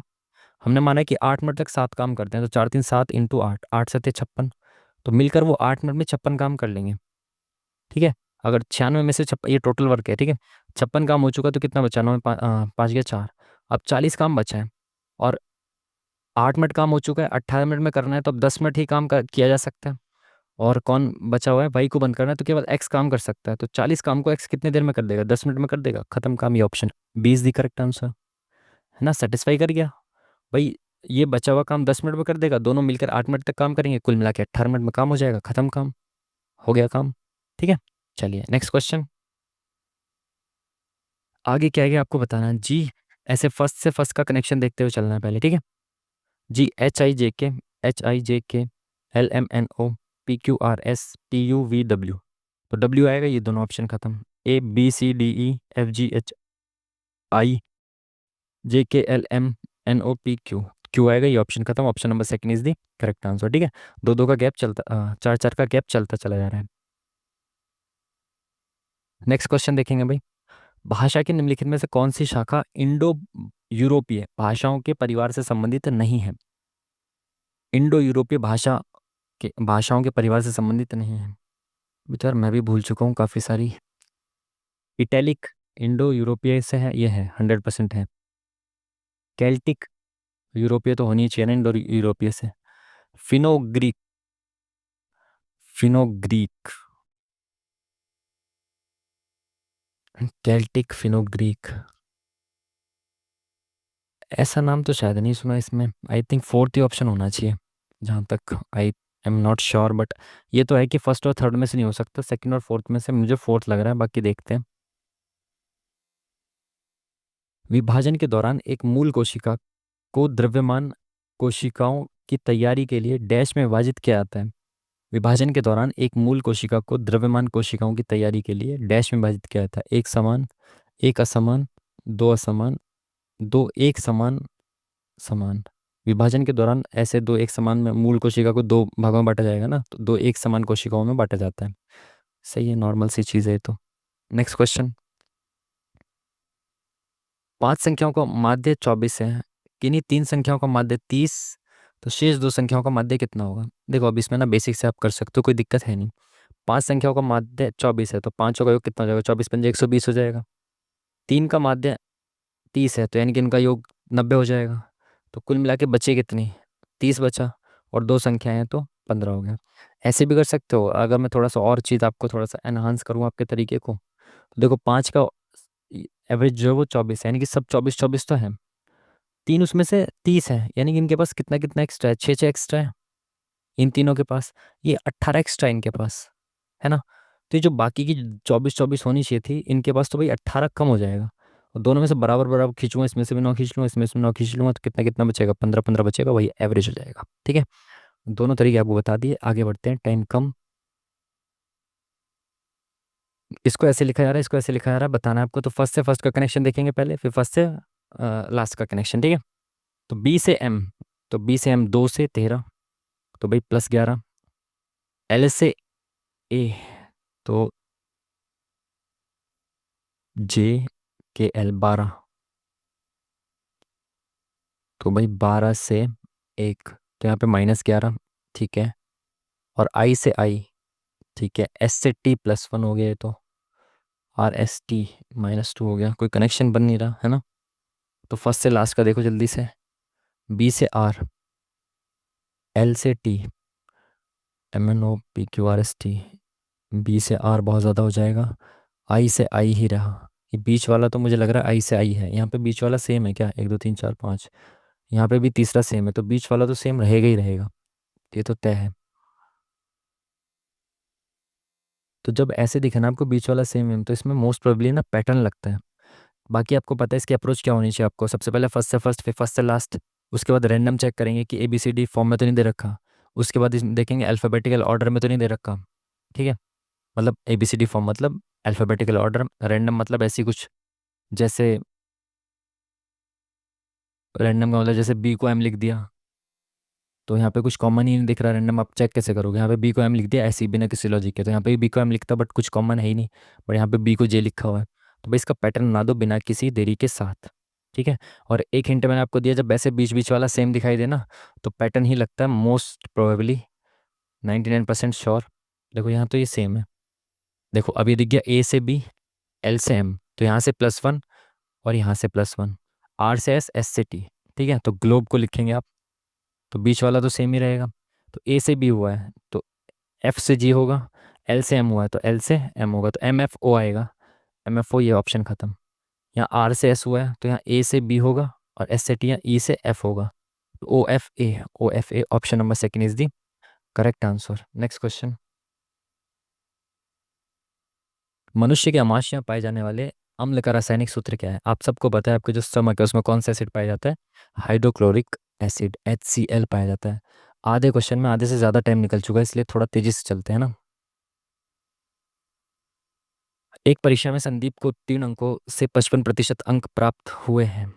एक परीक्षा में संदीप को उत्तीर्ण अंकों से 55% कम अंक प्राप्त हुए हैं, जितने भी उत्तीर्ण होने के लिए चाहिए थे उससे 55% कम प्राप्त हुए हैं, उसे इतने अंक मिले हैं। यदि उत्तीर्ण प्रतिशत 62% है, उत्तीर्ण होने के लिए उसको टोटल 62% मार्क्स चाहिए, तो परीक्षा के अधिकतम अंक कितने हैं। ओ, परीक्षा में संदीप को उत्तीर्ण अंकों से 55% कम अंक प्राप्त हुए। आप ये मत समझ लेना कि 62% से 55% कम, ऐसे नहीं। ये क्या कहना चाह रहा है कि जो भी उसके पासिंग मार्क्स थे उससे 55% कम, मान लो 100 पासिंग मार्क्स थे तो उससे 55% कम, यानी कि उसको कितने मिले हैं, 45% मिले हैं केवल, 45 मिले हैं। अगर पासिंग मार्क्स 100 थे तो इससे 55% कम इसको मिले, यानी कि 45 मिले हैं, ठीक है। बट ये जो 100 है ना, ये ओवरऑल का 62% है। समझ पाए बात को, ये जो पासिंग मार्क्स हैं ये ओवरऑल मार्क्स के केवल 62% है, ठीक है। तो देखो समझो बात को, तो ये जो 2 2 3.2 है, ये पासिंग मार्क्स का कितना परसेंट है, 55% कम मिला है, यानी कि ये 45% है पासिंग मार्क्स का। तो 1% की वैल्यू हो गई, इंटू 100 करेंगे तो 100% की वैल्यू होगी, ठीक है। तो ये तो पासिंग मार्क्स आ गए आपके। ये क्या है, पासिंग मार्क्स केवल 62% है, तो ये 62% की वैल्यू है, तो 62 से भाग देंगे तो 1% की वैल्यू आ जाएगी, इंटू 100 करेंगे तो टोटल मार्क्स आ जाएंगे। समझ पाए बात को, ठीक है। तो ये पॉइंट हटेगा, 1 0 खत्म। तो 5 × 9 = 45, 5 दूनी 10, 9 दूनी 18, 4 9 × 36, 4 3 7 9 8 72, ठीक है। तो ये कितना हो जाएगा आपका, 248 × 2 × 100/62, तो 2 × 3 = 2, 2 × 2, ये बड़ी संख्या को काट लेते हैं, 2 × 1 = 2, 2 × 4 = 2 × 4 = 8, 3 × 4 = 12, ये 4 से खत्म, 4 दूनी 8, 800, option number D is the correct answer. Time बहुत कम है, थोड़ा तेजी से चलते हैं ना। विषम शब्द को चुनिए। दाई, नर्स, रोगी, डॉक्टर। दाई, नर्स, डॉक्टर, ये तीनों तो एक जैसे हैं ना, हॉस्पिटल में होंगे, ये सब तो इलाज करने वाले हैं। रोगी क्या है? जिसका इलाज किया जाएगा, ये अलग हो गया, ठीक है। चलिए, पारिवारिक न्यायालय विधेयक निम्नलिखित में से किस राज्य में फैमिली कोर्ट्स अधिनियम के आवेदन को विस्तारित करने का प्रयास करता है? करंट अफेयर क्वेश्चन है, कोई आइडिया नहीं, इसको बाद में देखेंगे, तेजी से बढ़ना चाहते हैं आगे। जड़त्व के नियम को डैश भी कहा जाता है, ये कितना फेमस क्वेश्चन है, बार बार आ चुका है, बहुत बार आ चुका है, जो न्यूटन का फर्स्ट लॉ है, इसको ही आप जड़त्व का नियम कहते हैं, बहुत बार आया हुआ क्वेश्चन है, बहुत बार, ठीक है। चलिए, नेक्स्ट क्वेश्चन। एक बुलेट ट्रेन एक एक्सप्रेस ट्रेन की तुलना में 25% तेजी से चलती है। वे समान समय पर दिल्ली से शुरू हुए और समान समय पर मेरठ पहुंचे, जो 125 किलोमीटर दूर है, ठीक है। हालांकि रास्ते में बुलेट ट्रेन ने तकनीकी खराबी के कारण लगभग 15 मिनट का समय लिया। बुलेट ट्रेन की स्पीड बतानी है। देखो, बुलेट ट्रेन की स्पीड जो है एक्सप्रेस ट्रेन की स्पीड से 25% अधिक है। तो अगर स्पीड देखें तो बुलेट और एक्सप्रेस, तो बुलेट की स्पीड 25% यानी 1/4 अधिक है। तो अगर एक्सप्रेस एक्सप्रेस ट्रेन की 4 स्पीड है तो इसकी एक अधिक है, यानी 5 है स्पीड। आप सबको पता है कि जब डिस्टेंस सेम हो तो स्पीड और टाइम का रेशियो जो है वो इन्वर्स होता है। तो ये 4:5 हो जाएगा टाइम का रेशियो, ठीक है। बट ये बराबर टाइम पे दोनों पहुंचते हैं डेस्टिनेशन पे, ये तो बोला इसने। 125 किलोमीटर दूर है, समान समय पर पहुंचते हैं, ठीक है। रास्ते में बुलेट ट्रेन तकनीकी खराबी के कारण 15 मिनट लग गए। अगर ये 15 मिनट इसको ना लगते तो वो 15 मिनट पहले पहुंच जाती, यानी कि इनके टाइम का डिफरेंस कितना है? 15 मिनट ही तो है। सिंपल सी चीज़ है भाई। ट्रेन जो बुलेट ट्रेन है उसको 4 मिनट टाइम लगेगा, एक्सप्रेस को 5 मिनट टाइम लगेगा, बट ये बराबर टाइम पे पहुंच रहे हैं, क्यों? क्योंकि 15 मिनट जो बीच में वो रुक गई तकनीकी खराबी के कारण। अगर वो 15 मिनट ना रुकती तो 15 मिनट पहले पहुंच जाती, यानी कि 1 मिनट टाइम इसको कम लगता। तो 1 मिनट की वैल्यू 15 दे रखी है आपको, तो 4 मिनट की वैल्यू कितनी हो जाएगी? 60 हो जाएगी। यानी कि जो जितना भी वो डिस्टेंस था वो 60 मिनट में चल जाती। यानी कि 1 घंटे में वो कितना डिस्टेंस कवर कर लेती, जो उसने कवर किया 125 किलोमीटर। तो 1 घंटे में चली गई दूरी को ही आप स्पीड कहते हैं। तो 125 किलोमीटर प्रति घंटा इसकी स्पीड हो जाएगी, किसकी? बुलेट ट्रेन की। Next question. चलिए, क्या बोला इसने? तार्किक और अर्थपूर्ण क्रम में लगाना है, ठीक है। 2, 4, 5 में से पहले क्या आएगा? 2, 4 और 5। लखनऊ, उत्तर प्रदेश, विश्व।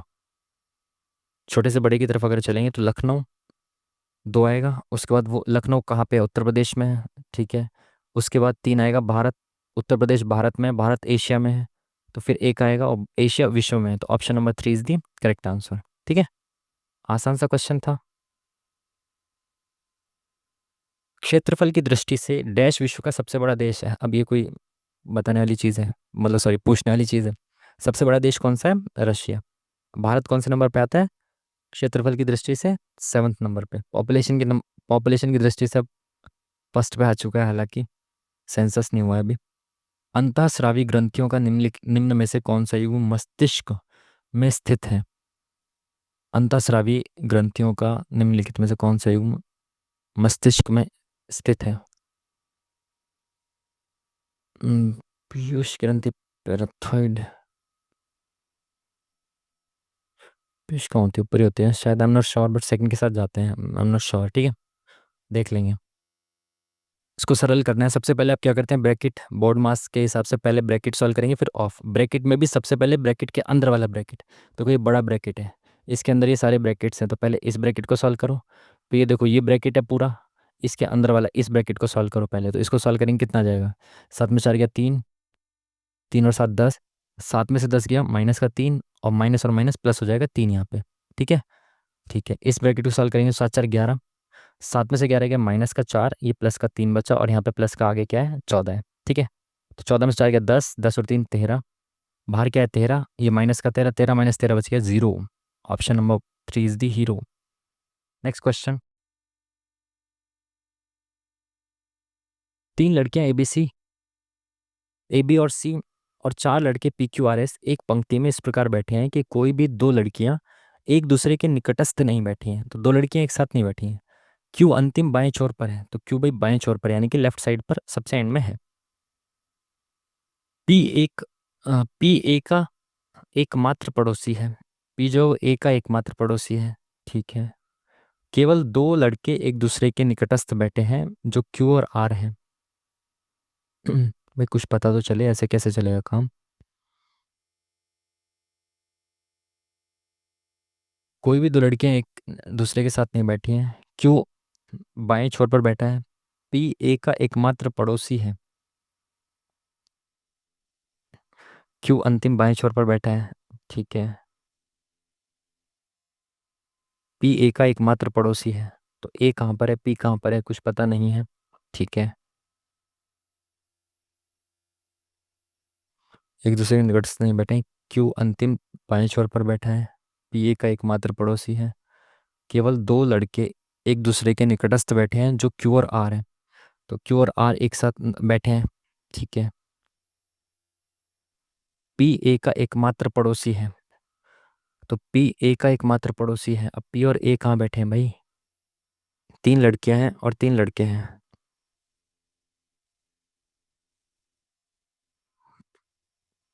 ये क्या हो जाएगा भाई इसमें से? कोई भी दो लड़कियां एक दूसरे के निकटस्थ नहीं बैठी हैं, तो क्यों क्या है?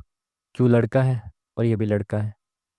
तो कोई दो लड़कियां, देखो पहली बात तो तीन और चार सात है, एक दो तीन चार पाँच छः सात, सात लोग हो गए। ठीक है। पी ए का एकमात्र पड़ोसी है। ओ ये पॉइंट है। पी ए का एकमात्र पड़ोसी है भाई, जिसका एक पड़ोसी होता है ना वो सबसे लास्ट में आता है। पी ए का एकमात्र पड़ोसी है, हाँ हाँ हाँ। अगर ये ए बीच में होता तो इसके दो पड़ोसी होते। बहुत सही यार, अच्छा क्वेश्चन है। ए का एकमात्र पड़ोसी कौन है? पी है। बहुत सही, बेहतरीन। तो इसका मतलब क्या है, ए जो है वो एंड में है। इस एंड पे तो क्यू है, तो इस एंड पे होगा ए। बहुत बढ़िया, अच्छा क्वेश्चन है यार ये। अब इसने क्या बोला, दो लड़कियां एक साथ नहीं बैठ सकती, ए बी सी लड़कियां हैं। तो यहाँ पे लड़की बैठी है तो यहाँ पे एक लड़की बैठेगी। अब यहाँ पे भी लड़की नहीं बैठ सकती तो यहाँ पे भी एक लड़की यहाँ बैठेगी।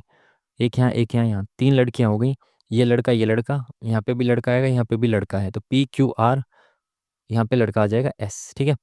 यहाँ पे ए है। अब बोला क्या इसने, पी ए का एकमात्र पड़ोसी है क्यू आर। क्यू, तो लड़के एक साथ नहीं बैठ सकती। और कुछ तो नहीं बोला? नहीं। पूछा क्या इसने, बीच में कौन बैठा है या बैठी है? तो एक दो तीन चार पाँच छः, बीच में तो भाई एस बैठा है, खत्म काम। अच्छा क्वेश्चन था यार, बहुत अच्छा क्वेश्चन था। मतलब बहुत अच्छा इतना नहीं था, लेकिन अगर आप उसको समझ गए कि एक ही पड़ोसी है तो लास्ट में होगा, तो समझ जाओगे आप। ठीक है। वैश्विक आतंकवाद सूचकांक जीटीआई 2025 के अनुसार दुनिया में दूसरा सबसे अधिक आतंकवाद से प्रभावित देश कौन सा बना? दूसरा सबसे अधिक आतंकवाद आतंकवाद से प्रभावित देश, इराक पाकिस्तान, ये तो सबसे पहला होना चाहिए भाई। इसमें इसमें सबसे ज्यादा आतंकवाद है। अफगानिस्तान सीरिया सेकंड नंबर का पूछा है भाई। ये ये सब इंडेक्स वगैरह पढ़े तो है नहीं। सीरिया में शायद ज़्यादा हो, आई एम नॉट श्योर, बट देखते हैं यार, लगा लेते हैं एक दो क्वेश्चन को भी, हम तुक्के भी ज़्यादा नहीं मारे हैं अभी तक। Oil of vitriol, oil of vitriol, vitriol किससे कहते हैं भाई? Oil of vitriol, not sure. आगे बढ़ते हैं ना, पहले जल्दी जल्दी से क्वेश्चन अच्छे अच्छे देख लेते हैं। हम्म।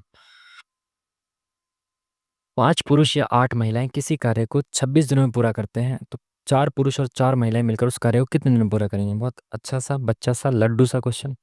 पांच पुरुष या आठ महिलाएं किसी कार्य को 26 दिनों में पूरा कर सकते हैं, यानी कि सेम दिनों में पूरा कर सकते हैं। पांच पुरुष आठ महिलाओं के बराबर है ना? पांच पुरुष 26 दिनों में काम करेंगे, वहीं आठ महिलाएं 26 दिनों में काम कर देंगी, यानी पांच पुरुष जो है वो आठ महिलाओं के बराबर काम करते हैं। ठीक है। तो पी की वैल्यू इसके सामने जो लिखा है आठ, एम की वैल्यू इसके सामने जो लिखा है पाँच।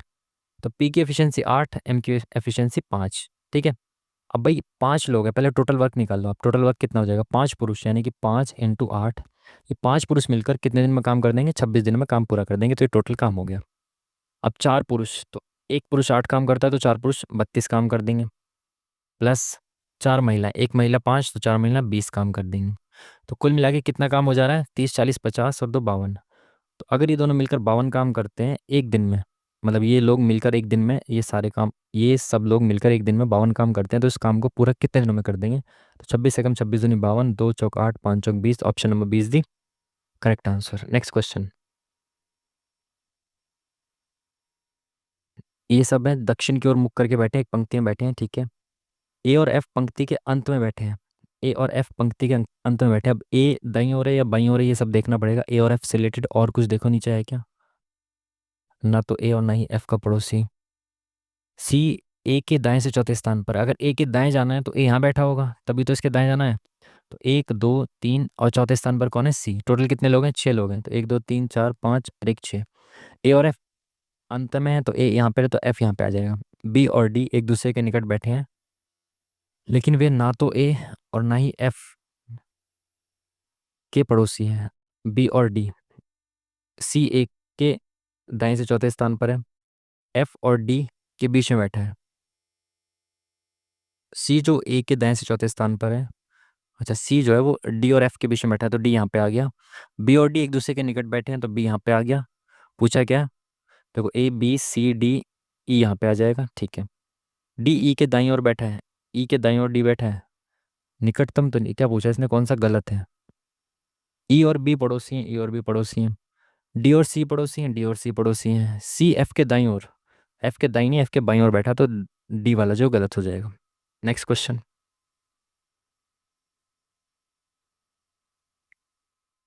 प्रोकैरियोटिक कोशिका के संबंध में निम्नलिखित में से कौन सा कथन सही नहीं है, ये बताना है आपको, ठीक है। यूकैरियोटिक और प्रोकैरियोटिक के आपने डिफरेंसेस लिख रखे होंगे, आई होप। उनके पास कोशिकांग के रूप में केवल बहुत छोटे राइबोसोम्स होते हैं, बिल्कुल सही बात है। प्रोकैरियोटिक के बारे में पूछ रहा है, ठीक है। झिल्ली बाध्य कोशिकांग उपस्थित होते हैं। प्रोकैरियोटिक कोशिका के पास झिल्ली बाध्य कोशिकांग उपस्थित नहीं होते भाई, ये नहीं होता आई थिंक। झिल्ली बाध्य कोशिकांग उपस्थित होते हैं प्रोकैरियोटिक कोशिका में, नहीं होते भाई, ये नहीं होते आई थिंक। सेकंड होना चाहिए। Next question.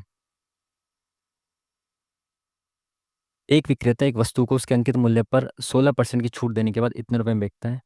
यदि उसने कोई छूट नहीं दी होती उस और उसे वस्तु के क्रय मूल्य पर 28% का लाभ प्राप्त होता, तो वस्तु का क्रय मूल्य बताना है। देखो अंकित मूल्य पर 16% की छूट देने के बाद इतना इतने में बेच रहा है, तो पहले अंकित मूल्य निकालो। 403.2 अंकित मूल्य पे मैंने 16% की छूट दी और इतने में बेचा, यानी कि ये अंकित मूल्य के 84% के बराबर है ना।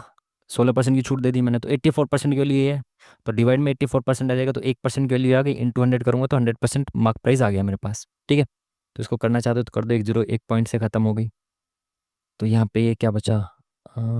4 दूनी 8, 4 एकम 4, 4 एकम 4, 0 4 8 32, 7 से कटेगा क्या? 7 चौक 28, ठीक है। 7 3 21, 7 एकम 7, 3 7 चौक 28, 7 चौक 28, 3 से कटेगा 4 8 9, 3 चौक 12, 3 अट्ठे 24, तो 480 हो गया ये। मार्क प्राइस हो गया 480, ठीक है। अरे यार डायरेक्ट कर देते हैं यहाँ पे, खैर। तो अगर मैंने 480 में कोई चीज़ बेची, मार्क प्राइस पे ही बेची बिना छूट दिए हुए, तो इस पे 28% का मुझे लाभ हुआ, यानी कि ये कॉस्ट प्राइस के 128% के बराबर है। इंटू 100 कर दो, 28% का लाभ इसमें इंक्लूडेड है, ठीक है। तो 8 एकम 8, 8 6 48, 8 6 48, 4 चौक 16, 4 दूनी 4 पंजे 20, 4 एकम 4 पंजे 20, 15 5 75, 15 30 और 7 37, 375। Option number D is the C is the correct answer. Next question. प्रयोगशाला की रिपोर्टों के बाद ओलंपिक समिति ने एथलीट के प्रतिबंधित पदार्थों के उपयोग पर प्रतिबंध लगा दिया है। प्रयोगशाला की रिपोर्ट आई है जिसमें ओलंपिक समिति ने एक एथलीट के प्रतिबंधित पदार्थों के उपयोग पर प्रतिबंध लगा दिया है, ठीक है। संबंधित एथलीट का प्रतिबंधित पदार्थों के लिए किए गए परीक्षण का परिणाम नकारात्मक आया है। प्रतिबंध क्यों लगाया फिर जब नेगेटिव आया तो? भाई पॉजिटिव आया होगा ना रिजल्ट, जब भी तो उसने प्रतिबंध लगाया है। प्रतिबंध प्रतिबंधित पदार्थों के लिए किए गए परीक्षण का परिणाम नकारात्मक आया है। निष्कर्ष तो गलत होना चाहिए भाई ये। प्रतिबंधित पदार्थों के उपयोग पर प्रतिबंध लगा दिया है, तो उसकी पॉजिटिव आई होगी ना तो ये गलत होना चाहिए, निश्चित रूप से गलत है।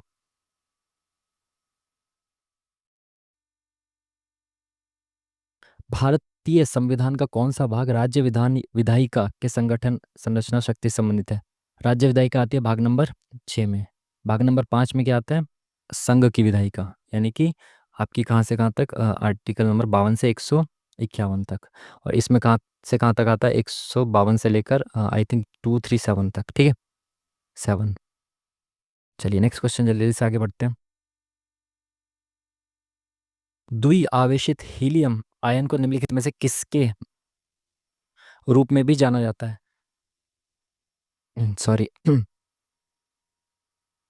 तो आगे बढ़ो भाई, ये सब साइंस के क्वेश्चन नहीं करने अभी, ना मेरे को पता, जो पता होगा उसको करते हुए चलेंगे, ठीक है। एक व्यक्ति 25% लाभ पर गेहूं बेचता है। यदि वह इसका विक्रय मूल्य 40 रुपये कम कर देता है तो उसे 25% की हानि होती है। देखो 25% के लाभ पर क्या हो गया भाई गले में? 25% के लाभ पर अगर वो गेहूं बेचता है, यदि इसका विक्रय मूल्य 40 रुपये उसने कम कर दिया तो उसे 25% की हानि हो गई। देखो 40 रुपये कम करने से क्या हुआ कि जो उसका 25% का लाभ हो रहा था वो तो कम हुआ ही हुआ, 25% का जो लॉस और हो गया उसे, यानी कि जो 40 है ना, 40 ये 50% के बराबर है। तो 100% क्या हो जाएगा उसका, 80 रुपये जो हो जाएगा उसका क्या हो जाएगा, कॉस्ट प्राइस पूछा गया इसने, विक्रय मूल्य। कॉस्ट प्राइस तो उसका 80 रुपये हो गया, है ना, 100% 80 हो गया। लेकिन वो बेच किस पे रहा था, 25% के लाभ पर। और देखो पहले ऑप्शन में 80 दे रखा है तो गलत कर सकते थे आप इसको, विक्रय मूल्य पूछा, सेलिंग प्राइस। तो वो 80 रुपये की कोई चीज़ 25% के लाभ पर बेच रहा है, यानी कि उसका 1/4 लाभ हो जाएगा, 4 दूनी 8, 20 रुपये के लाभ पे बेच रहा है उसको, यानी कि वो 100 रुपये में बेच रहा है। ठीक है, चलिए नेक्स्ट क्वेश्चन। शहर में वायु प्रदूषण का उच्च स्तर, जनसंख्या में श्वसन संबंधी और स्वास्थ्य संबंधी समस्याओं में वृद्धि। सही बात है। अच्छा, प्रभाव और कारण, तो एक कारण है एक और दूसरा प्रभाव है, दो प्रभाव है एक कारण है, बिल्कुल सही, पहले ऑप्शन सही दे रखा है, खत्म काम। Next question. एक संतुलित मानव आहार में रुक्षांश शामिल करने का प्राथमिक कार्य क्या है, कारण क्या है, रुक्षांश क्या होता है भैया, रफेज, रफेज यानी कि रफेज क्या होता है भैया ये, रफेज मतलब ये ऐसा तो नहीं कहना चाह रहा वो फाइबर वगैरह, पाचन में सहायता करता है और कब्ज रोकता है, बिल्कुल। अगर ये फाइबर है तो ये तो यही होना चाहिए, मांसपेशियों का निर्माण, वसा के भंडारण में, शर्करा। रुक्षांश यानी कि रूखे रूखे अंश, ऐसा हो सकता है ना, तो रूखे रूखे फाइबर्स ही होते हैं मेरे हिसाब से, अगर ये फाइबर है ना रुक्षांश, अगर ये फाइबर है तो पहले ही ऑप्शन करेक्ट होना चाहिए। वो डाइजेशन सिस्टम को बेहतर करने के लिए फाइबर का यूज़ किया जाता है भोजन में। ठीक है, 3 अंकों की सबसे बड़ी संख्या कौन सी है जो 4, 5 और 6 से विभाज्य है, चेक करके देख लो भाई। सबसे पहले देखो 5 से तो सभी कट रही हैं, ये नहीं कट रही, खत्म। 4 से कटने के लिए लास्ट की दो संख्या 4 से कटनी चाहिए, 4 से कट रही है, 4 एकम 4 कट रहा है, ये नहीं कट रही, ये खत्म। 6 से देखना है तो 3 और 2 दोनों से देखना पड़ेगा, 3 दूनी 6, तो 3 से कौन सी कट रही है, ये 3 से नहीं कट रही, केवल एक बची, option number second is the correct answer. ठीक है जी, चलिए नेक्स्ट क्वेश्चन। ABCDF एक इमारत की 6 अलग अलग मंजिलों पर रहते हैं, इमारत में सबसे निचली मंजिल एक, और ऐसे ऐसे करके उसने दे रखा है 6 इमारतें, 1, 2, 3, 4, 5, 6। ठीक है, बी एक सम संख्या वाली मंजिल पर रहता है लेकिन मंजिल संख्या 4 पर नहीं रहता, तो या तो बी 2 पे रहेगा या 6 पे रहेगा, तो एक और सिचुएशन बना लो इसकी जल्दी से। ठीक है, अगर बी यहाँ पे रहता है या फिर बी यहाँ पे रहता है, ठीक है, 4 पे नहीं रहता है। ठीक है, बी और ई के बीच केवल दो लोग रहते हैं, तो बी और ई के बीच में केवल दो लोग रहते हैं, ठीक है, बीच में दो लोग आगे। ठीक है, डी ए के ठीक नीचे रहता है, ए एक सम संख्या वाली मंजिल पर रहता है, तो ए सम संख्या वाली पे रहेगा, तो ए या तो यहाँ रहेगा या तो यहाँ रहेगा, और ए जो है ए के ठीक नीचे डी रहता है, तो अगर ए यहाँ पर है तो इसके ठीक नीचे तो नहीं आ पाएगा डी, तो ए यहाँ पर है, इसके ठीक नीचे डी यहाँ पर है, तो या तो ए यहाँ रहेगा या ए यहाँ रहेगा, तो ए यहाँ पर रहेगा, इसके ठीक नीचे डी यहाँ पे आएगा। ठीक है, ठीक है, क्योंकि अगर मैं ए यहाँ बिठाया तो ठीक नीचे डी नहीं आ पाता ना। ठीक है, ना तो डी और ना ही सी सबसे निचली मंजिल पर रहता है, तो ना तो डी और ना सी, देखो यहाँ पे सी डी जो है सबसे निचली मंजिल पे आ गया, तो ये वाले जो है गलत होगी सिचुएशन। तो डी सबसे निचली मंजिल पर नहीं है, ना ही सी निचली मंजिल पर है, तो एक ही बचा, सी वो ऊपर आ जाएगा, है ना, सबसे नीचे तो आ नहीं सकता सी, ये प्लेस बचा था। तो 4 नंबर पे कौन है, ए है, option number second is the correct answer. Next question आगे बढ़ते हैं। किसी यदि किसी धातु को अपेक्षाकृत आसानी से तारों में खींचा जा सकता है तो उसे क्या कहते हैं, तार में खींचने की उसको कहते हैं तन्यता, तन्य गुण, है ना, तार के रूप में जो खींचने वाली गुण होता है, इसको कहते हैं आप तन्यता। एक तार को मोड़कर 22 सेंटीमीटर भुजा का एक स्क्वायर बनाया गया, वर्ग बनाया गया है। यदि तार को पुनः मोड़कर एक वृत्त बनाया जाता है तो वृत्त की त्रिज्या क्या होगी, देखो भाई एक क्या बनाया गया, स्क्वायर बनाया गया जिसकी एक भुजा क्या है 22 है, तो तार की लंबाई कितनी हो जाएगी, ये भी 22 होगा, ये भी 22 होगा, ये भी 22 होगा, तो तार की लंबाई है 88। तो ऐसे मैंने एक स्क्वायर ये बनाया वृत्त, तो इसकी जो परिधि है वो लंबाई के बराबर होगी तार की, तो परिधि कितनी हो जाएगी, 28 सेंटीमीटर हो जाएगी। तो वृत्त की परिधि होती है 2 पाई × r बराबर कितना है 88। तो ये 7 यहाँ से हट के किधर आ जाएगा, इधर, ये 22 दूनी 44 हट के किधर आ जाएगा, यहाँ पे आ जाएगा, 44 दूनी 88, 7 दूनी 14, तो रेडियस कितनी आ गई आपकी, option number second is the correct answer. ठीक है, चलिए। 26 + 10 36, 36 - 6 30, 30 + 10 40, 40 - 6 34, 34 +10 +10 - 6 +10 - 6 कितना हो जाएगा? 38। Option number D is the correct answer.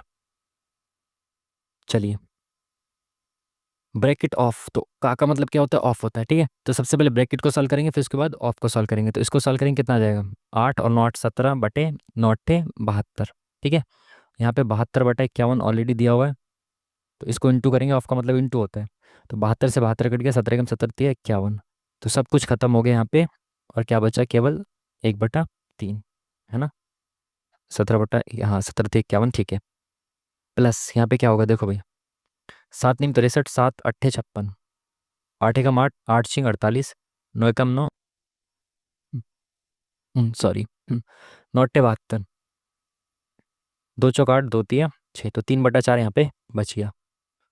तो ये बचा यहाँ पे 3/4, ये यहाँ से यहाँ तक खत्म हो गया, ये यहाँ से यहाँ तक खत्म हो गया, ये प्लस है बीच में। देखो 1/7 गुणा में 1/8, डिवाइड होता है तो उल्टा करके इंटू कर देते हैं, 3/1 हो जाएगा ये।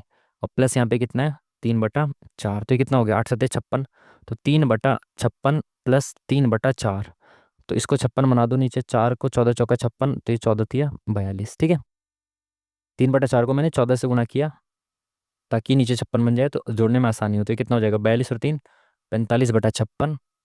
तो option number C is the correct answer. Next question. सभी पेंसिल छड़ी हैं, सभी पेंसिल छड़ी हैं, कुछ छड़ी नोट्स हैं तो कुछ छड़ी नोट्स हैं, सभी डायरिया नोट्स हैं तो सारी डायरिया नोट्स के अंदर है। ठीक है, कुछ नोट्स डायरिया हैं तो कुछ नोट्स डायरिया हैं, बिल्कुल सही बात है। कुछ छड़ी पेंसिल हैं, कुछ छड़ी पेंसिल हैं, क्या? बिल्कुल सही बात है। कुछ डायरिया छड़ी हैं तो कुछ डायरिया छड़ी, डायरी और छड़ी का कनेक्शन है क्या? नहीं। तो केवल फर्स्ट और सेकंड अनुसरण करता है, केवल 1 और 2 अनुसरण करते हैं। Next question. बिहार के पूर्व राज्यपाल राजेंद्र विश्वनाथ आर्लेकर को किस राज्य का राज्यपाल नियुक्त किया गया है? वो भी 2024 का पूछा है, तो करंट अफेयर का है, पुराना, नो आइडिया, बाद में देखते हैं इसको, है ना। निम्नलिखित में से कौन सा जगत कवक से संबंधित नहीं है? कौन सा जगत कवक से संबंधित नहीं है? कवक कौन सा इसमें नहीं है? Aspergillus, Euglena, Mucor, Rhizopus. Euglena कवक है क्या? बाद में देखते हैं इसको। नेक्स्ट क्वेश्चन, आगे बढ़ते हैं भाई।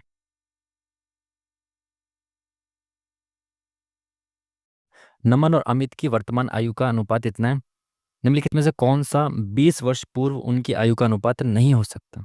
ये इंपॉर्टेंट क्वेश्चन है भाई, बहुत इंपॉर्टेंट क्वेश्चन है, ऐसे पहले आए हुए क्वेश्चन है। ठीक है, जब शुरुआत में आया होगा तो कहीं ना कहीं मुझे भी इसमें बहुत टाइम लगा था, बट ये इसको करने का तरीका देखो।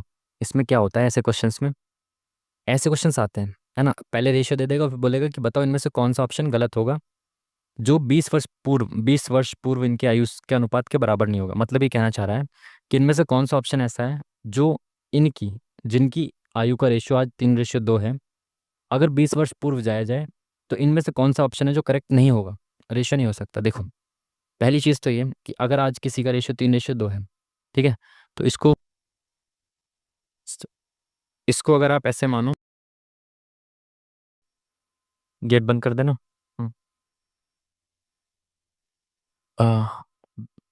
3:2 है, तो अगर जैसे 3:2 है, अब इसको मैं मान लेता हूँ 30 और 20 में, तो 20 वर्ष पूर्व जाना है। जैसे मैंने कहा 30 और 20 है ये, ठीक है। अगर मैं 10 वर्ष पूर्व जाता हूँ तो कितना हो जाएगा? 20 हो जाएगा। इसमें 10 वर्ष पूर्व जाता हूँ तो 10 हो जाएगा। तो ये एक चीज़ होती है कि 3/2। क्या हुआ? ठीक है, सॉरी यार, टाइम भी नहीं है, डिस्टर्बेंस हो रहा है। 3:2, 20 वर्ष पूर्व क्या बता रहा था मैं? हाँ, मान लो 3:2 था, इनकी आयु मान लो 30 और 20 थी, तो जब मैं 10 वर्ष पहले गया, यानी कि मैं इस रेशियो से पहले गया, ठीक है, तो ये 2:1 हो जाएगा। 3:2 की वैल्यू होती है 1.5, और इसकी वैल्यू क्या होती है? 1:2 की वैल्यू क्या हो जाएगी? 2:1 की वैल्यू हो जाएगी 2। कहने का मतलब ये है कि अगर आप रेशियो से पीछे जाते हो, तो रेशियो बढ़ जाता है, बड़ा हो जाता है। ठीक है, तो अगर 3:2 इनकी आज वैल्यू है, ठीक है, तो आप अगर 3:2 मतलब 3/2 है, तो इसकी वैल्यू कितनी होगी? 1.5 होगी। तो अब अगर आप 20 वर्ष पूर्व जाओगे तो इन रेशियो की वैल्यूज जो है वो 1.5 से बड़ी ही होनी चाहिए। ठीक है, क्योंकि अगर आप पहले जाओगे तो रेशियो की वैल्यू बढ़ेगी। ठीक है, तो अब यहाँ चेक करना पड़ेगा, कोई एक ऑप्शन होगा जिसकी वैल्यू कम होगी। देखो 17/10 का मतलब क्या है? 1.5 यहाँ पे है ऑलरेडी, 3/2 का मतलब। ठीक है, इससे ज़्यादा होनी चाहिए, तो 1.7 इससे ज़्यादा है, ये हो सकता है। 7/5, तो ये कितना है? 5 × 5 कितना बचा? 2, तो 5 × 20। ये ज़्यादा है क्या 1.5 से? ज़्यादा है क्या? नहीं, तो ये ऑप्शन नहीं हो सकता। भाई अगर आप रेशियो में पीछे जाओगे ना तो वैल्यू बढ़नी चाहिए, बट यहाँ पे क्या होगी? कम होगी, तो ये ऑप्शन नहीं हो सकता। बाकी सब में आप चेक कर लेना, 8/5 भी ज़्यादा होगा, 5 × 30 1.5 से ज़्यादा है। ठीक है, ये भी ज़्यादा होगा, तो option number second is the correct answer. I hope कि समझ पाए होंगे आप। टाइम बहुत कम है, थोड़ा तेज़ी से चलते हैं। होम को ऐसे लिखा जा रहा है, इसको ऐसे लिखा जा रहा है, इसको ऐसे, इसको कैसे लिखा जाएगा? HCl HIJKL +4 OPQR +3 MNO +2 EF। ठीक है, 4 3 2 1, तो H में 4 प्लस करेंगे HIJKL, एल आ जाएगा, ये दो ऑप्शन खत्म। फिर 3 प्लस करेंगे तो कितना आ जाएगा? OPQR। ऐसा क्यों नहीं हुआ इसमें? 4 3 क्यों नहीं हो रहा भाई? और ऑप्शन देख लेते हैं। 4 3 2 1 हो गया, इसमें EFGH। अच्छा अच्छा, ये 3 है तो इसमें +3 हो गया, ये 2 होंगे तो इसमें +2 STU। ठीक है, तो ये कितने हैं भाई? 1 2 3 4 5 है, तो इसमें पहले +5 होगा, तो HIJKLM, तो M आना चाहिए, तो ये ऑप्शन खत्म। फिर 4 प्लस होगा OPQRS, तो M के बाद S आएगा। फिर 3 प्लस होगा UVWX, तो X आएगा। Option number 4 is the correct answer. Next question. Agasthyamalai जीव मंडल भंडार कहाँ पाया जाता है? अगस्तमलाई आप सबको पता है, केरल में। बहुत आसान सा क्वेश्चन है, काफ़ी बार पूछा हुआ भी है। ठीक है, जब वायु गर्म होती है तो यह डैश हो जाती है। वायु गर्म होकर क्या हो जाती है भाई? हल्की हो जाती है, तभी तो ऊपर उठती है। ठंडी वायु हमेशा क्या होती है? भारी होती है। कभी आप ठंड में रनिंग करते होंगे, देखते होंगे ना, भारी भारी वायु लगती है। क्या पूछा? गर्म हो जाती है तो हल्की हो जाती है वायु। बहुत बेसिक सी चीज़ें हैं यार ये तो।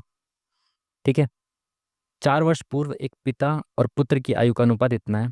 यदि पिता और पुत्र की आयु में 26 वर्ष का अंतर है तो उनकी वर्तमान आयु ज्ञात कीजिए। मतलब वर्तमान आयु का रेशियो बताना है।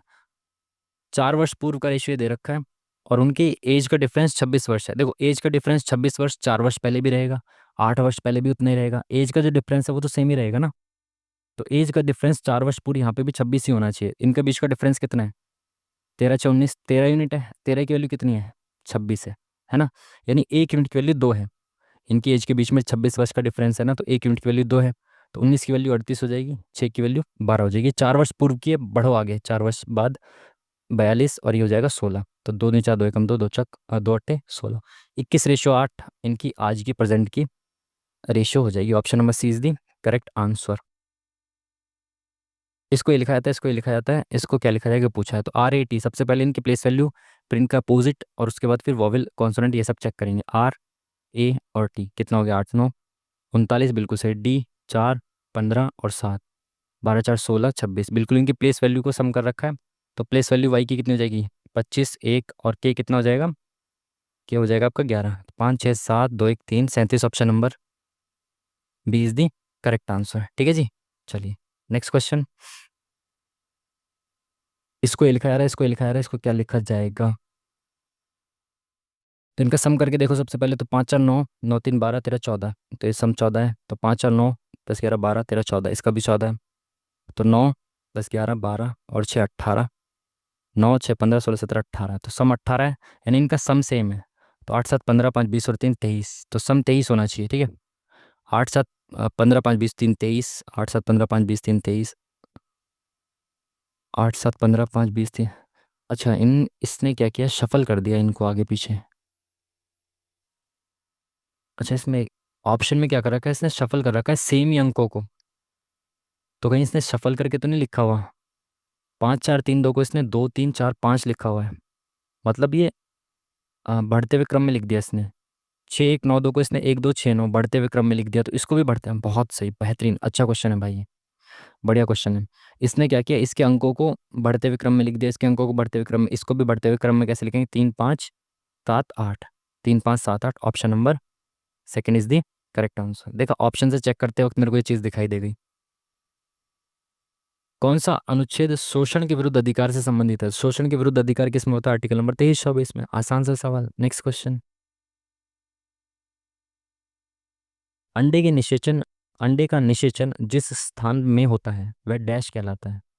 अंडे का निषेचन कहाँ पे होता है? निषेचन होता है आपका नलिका में तो नहीं होना चाहिए, परागकोश, वहाँ पे तो प्रोसेस नहीं, कोश में, भ्रूण, जहाँ भ्रूण बनता है ना, निषेचन तो वहीं होगा। आई थिंक थर्ड होना चाहिए। ठीक है, नेक्स्ट क्वेश्चन। एक वेटर के आय में उसके वेतन और टिप्स शामिल होते हैं। एक वेटर की आय जो है उसमें वेतन और टिप्स दोनों शामिल होते हैं। एक सप्ताह के दौरान उसकी टिप्स उसके वेतन का 5/4 थी।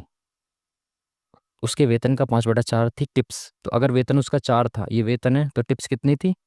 5 थी। ठीक है, उसकी आय का कितना हिस्सा टिप्स से आया? देखो, उसने कहा है कि उसकी टिप्स जो उसके वेतन का 5/4 है, तो नीचे जो है जिससे कंपैरिजन होता है उसकी वैल्यू होती है। तो वेतन का 5/4 है, तो वेतन 4 है और टिप्स कितनी है? 5 है। तो कुल मिला के इसका वेतन कितना हो गया? 9। और पूछा गया आय में कितना हिस्सा टिप्स से आया? टोटल 9 रुपये, क्योंकि आय मतलब क्या है उसका? टिप्स प्लस वेतन दोनों मिला के। तो 9 रुपये में टिप्स का हिस्सा कितना है? 5। तो 5/9, option number 1 is the correct answer. Next question. Question mark की जगह पे क्या है आपको बताना है। ठीक है, डिफरेंस देख लो इनका जल्दी से। 5 4 के 1 81। ठीक है, तो इनका डिफरेंस आ गया 81। इनका डिफरेंस कितना है? 14 में 7 गया 7, 4 में 2 गया 2, 27। ठीक है, इनका डिफरेंस कितना है? हाँ, 9 दूनी 18, 9 3 27, इनका डिफरेंस। अब देखो यहाँ पे आपको एक सीरीज दिख रही है, 9 3 27, 27 3 81। तो यहाँ पे इनका डिफरेंस 3 होना चाहिए। इनका डिफरेंस कितना होना चाहिए? 3 होना चाहिए। तो 3 के लिए यहाँ पे 15 आना चाहिए, और फिर 15 और 14 का 1 है। देखो यहाँ पे एक डिफरेंस है, 3 डिफरेंस है, 9 1 3 3 3 3 9 9 3 27, ऐसे चल रहा है। तो यहाँ पे कितना आ जाएगा? 15। डिफरेंस को 3 3 से मल्टीप्लाई कर रहे हैं इधर की साइड से। आसान क्वेश्चन। Next question. 18 अप्रैल को विश्व स्तर पर मनाए जाने वाले विश्व धरोहर दिवस 2025 का विषय क्या है? विश्व धरोहर दिवस 2025 की थीम बतानी है आपको। पता नहीं, तुक्का मार देते हैं, सी लगा देते हैं ना, नॉट श्योर, बट एक आधा तुक्का लगा देते हैं। जब ऑक्सीजन की अनुपस्थिति में भी श्वसन होता है, तब इसे डैश श्वसन कहा जाता है। ऑक्सीजन की अनुपस्थिति में कौन सा होगा? अवायवीय होगा ना, जहाँ वायु की अनुपस्थिति होगी। Next question. किसी धनराशि पर 2 वर्षों के लिए साधारण ब्याज 240 रुपये अधिक होता यदि वार्षिक ब्याज दर 3% अधिक होती। निवेश की गई प्रारंभिक राशि ज्ञात कीजिए। 2 वर्षों के लिए, समझे सवाल को क्या कह रहा है? 2 वर्षों के लिए साधारण ब्याज 240 रुपये अधिक होता यदि वार्षिक ब्याज दर 3% अधिक होती। यानी कि एक वर्ष में 3% एक्स्ट्रा मिलता, फिर अगले वर्ष में भी 3% एक्स्ट्रा मिलता, तो टोटल कितना परसेंट एक्स्ट्रा मिल जाता? 6% एक्स्ट्रा मिल जाता। ये कहना चाह रहा है कि अगर रेट 3% ज़्यादा होती तो 2 साल में 240 रुपये आपको एक्स्ट्रा मिल जाते। भाई 3% ज़्यादा है रेट, तो एक साल में 3% ज़्यादा मिलता, अगले साल भी 3% ज़्यादा मिलता, तो कुल मिला के 6% ज़्यादा मिलता। बट रुपए में कितना ज़्यादा मिलता? 240, यानी 6% की वैल्यू कितनी है? 240 है। 1% की वैल्यू कितनी है? 40 है। 1% की वैल्यू 40 है, 100% की वैल्यू कितनी हो जाएगी? 4000। और 100% ही आपका क्या होता है? प्रिंसिपल होता है, मूलधन होता है। Next question. निवेश की गई राशि पूछिए ना। ठीक है,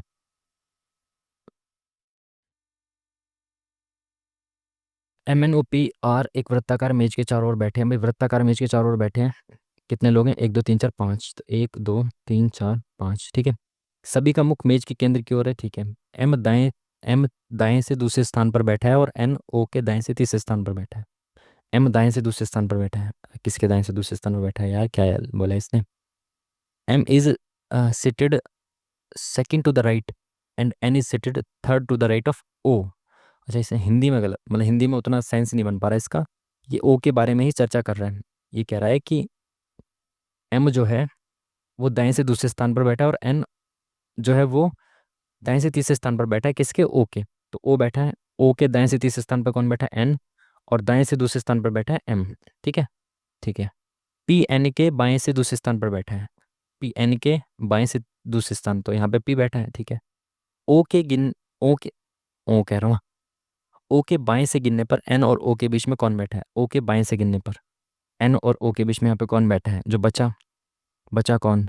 M हो गया, N हो गया, O हो गया, P हो गया, R बचा, तो R बैठा है यहाँ पे केवल।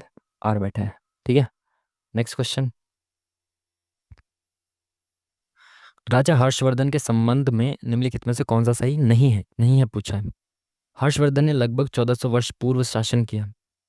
हर्षवर्धन का समय पीरियड कब था? आई थिंक 606 समथिंग था कुछ, आई थिंक। और 50 वर्ष या 40-50 वर्ष के आसपास ने शासन किया था, तो 46-47 या 56-57 होगा आई थिंक। 1400 वर्ष पूर्व हो जाएगा ये। 14,200, हाँ 14,000 के 1400, हाँ ये ठीक होना चाहिए लगभग। जुआन झांग, जुआन झांग, हुएन सांग था ना ये तो। हाँ हर्ष के दरबार में काफी समय बिताता है, ठीक है। हिंदी में ऐसा गलत सा लिख रखा है इसने। हर्षवर्धन के दरबारी कवि हरिसेन थे, यही गलत हो गया। एक ही आसान सा सवाल है। जो हरिसेन थे वो किसके दरबारी कवि थे? समुद्रगुप्त के। ठीक है, इनके दरबारी कवि कौन थे? बाणभट्ट। ये गलत हो गया। Next question. D oxy ribo nucleotide, मैं इसको D oxy ribo nucleic acid बोलने वाला था। एक लंबे बहुलक के रूप में डीएनए का उल्लेख किस संरचनात्मक विशेषता का संकेत देता है? यह एक शर्करा फॉस्फेट बैकबोन और नाइट्रोजनस क्षारों से बना होता है। क्या लिखा है यार ये सब? ऐसे साइंस वाइंस क्यों ही पढ़ते हैं लोग? ये बराबर ये दे रखा है आपको, ये बराबर ये दे रखा है, ये क्या होगा? ये क्या? अच्छा, ऐसे सवाल देखो पहले भी आते हैं, इन्हें इसको रट लो। मैं आपको सजेस्ट करूँगा, इससे पहले भी आया था, मैंने आपको तब भी बताया था ये, कि इस सवाल में होता क्या है। ऐसे सवालों में जहाँ पे भी आपको ये दिख जाए ना इस फॉर्म में, ऐसे इस फॉर्म में दिख जाए, ये क्या होता है? आपको ये एक बार प्लस एक बार माइनस में दिखेगा, ये एक 1 - x + x², और ये जो है ना ये 1 + x प्लस में x², इनका मल्टीप्लीकेशन ही ये आता है। ये ऐसे सवाल में 100% यही होता है। ठीक है, मैंने तो काफ़ी बार देख लिया सवाल, आपको बता रहा हूँ कि ऐसा सवाल हो तो इसका मतलब ये होता है। इसकी वैल्यू क्या है? 65 इंटू इसकी वैल्यू निकालनी है आपको, इसको a मान लो आप, और बराबर दे कितना रखा है? 585। तो ये 65 नीचे आ जाएगा इसके, तो 13×5 = 65, 13×5 = 13×4 = 52, 6 × 13 = 65, 5×9 = 45, इसकी वैल्यू कितनी आ जाएगी आपकी? 9। खत्म काम। ठीक है जी, खटाक। इसको ये लिखा जाता है, इसको ये सब लिखा जाता है। पूछा क्या डायरेक्ट वहाँ पे जाओ आप, कंट्री को क्या लिखा जाता है ये पूछा है, तो कंट्री यहाँ पे, और कहीं कंट्री है क्या? कंट्री यहाँ पे है। अच्छा माई कंट्री है, तो माई कंट्री यहाँ पे है, तो 73 लिखा जाता है, तो माई कंट्री को 73 लिखा जाता है। ठीक है, माई और कहीं पे है क्या? ये रहा माई। तो देखो माई को 7 या 3 में से एक लिखा जाएगा, यहाँ पे कंट्री नहीं है ना, तो देखो 3 है यहाँ पे।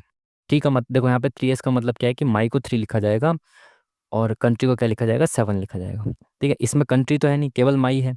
माई का कोड 7 या 3 में से एक होना चाहिए, तो यहाँ पे 3 है 7 नहीं है, तो यानी माई का कोड 3 हो गया, और कंट्री का कोड क्या हो जाएगा? 7 हो जाएगा। ठीक है जी, चलिए। इसमें हमने अटेम्प्ट कर लिए भाई, 90 अटेम्प्ट कर चुके हैं अभी तक, और बीच में 3-4 में तुक्का मारा जाए, तुक्का भी नहीं मारा हमने। हाँ ये क्वेश्चन शुरू में बच गया था, 25 सेकेंड रह गए वैसे। गुप्तकालीन ईंट मंदिर, इसके बारे में पढ़ा था मैंने। टिब्बा, भूमरा, भीतरगांव, देवगढ़। देवगढ़ लग भी रहा है, नहीं भी लग रहा। और भी कुछ है क्या? अच्छा, मैथ वगैरह का तो नहीं, हमने स्किप किया होगा कोई भी क्वेश्चन, है ना? चलो यार, ठीक है। अच्छा था आज के पेपर, मतलब उतना लेंदी नहीं कह सकते समझाते समझाते, बट था ठीक लेवल का था। चलो भाई, क्योंकि आज हमने स्किप ही किए थे मोस्टली, जो क्वेश्चन नहीं आ रहे थे, तो 4 ही गलत हुए हैं, जो भी शायद तुक्के मार दिए वो गलत हो गए होंगे।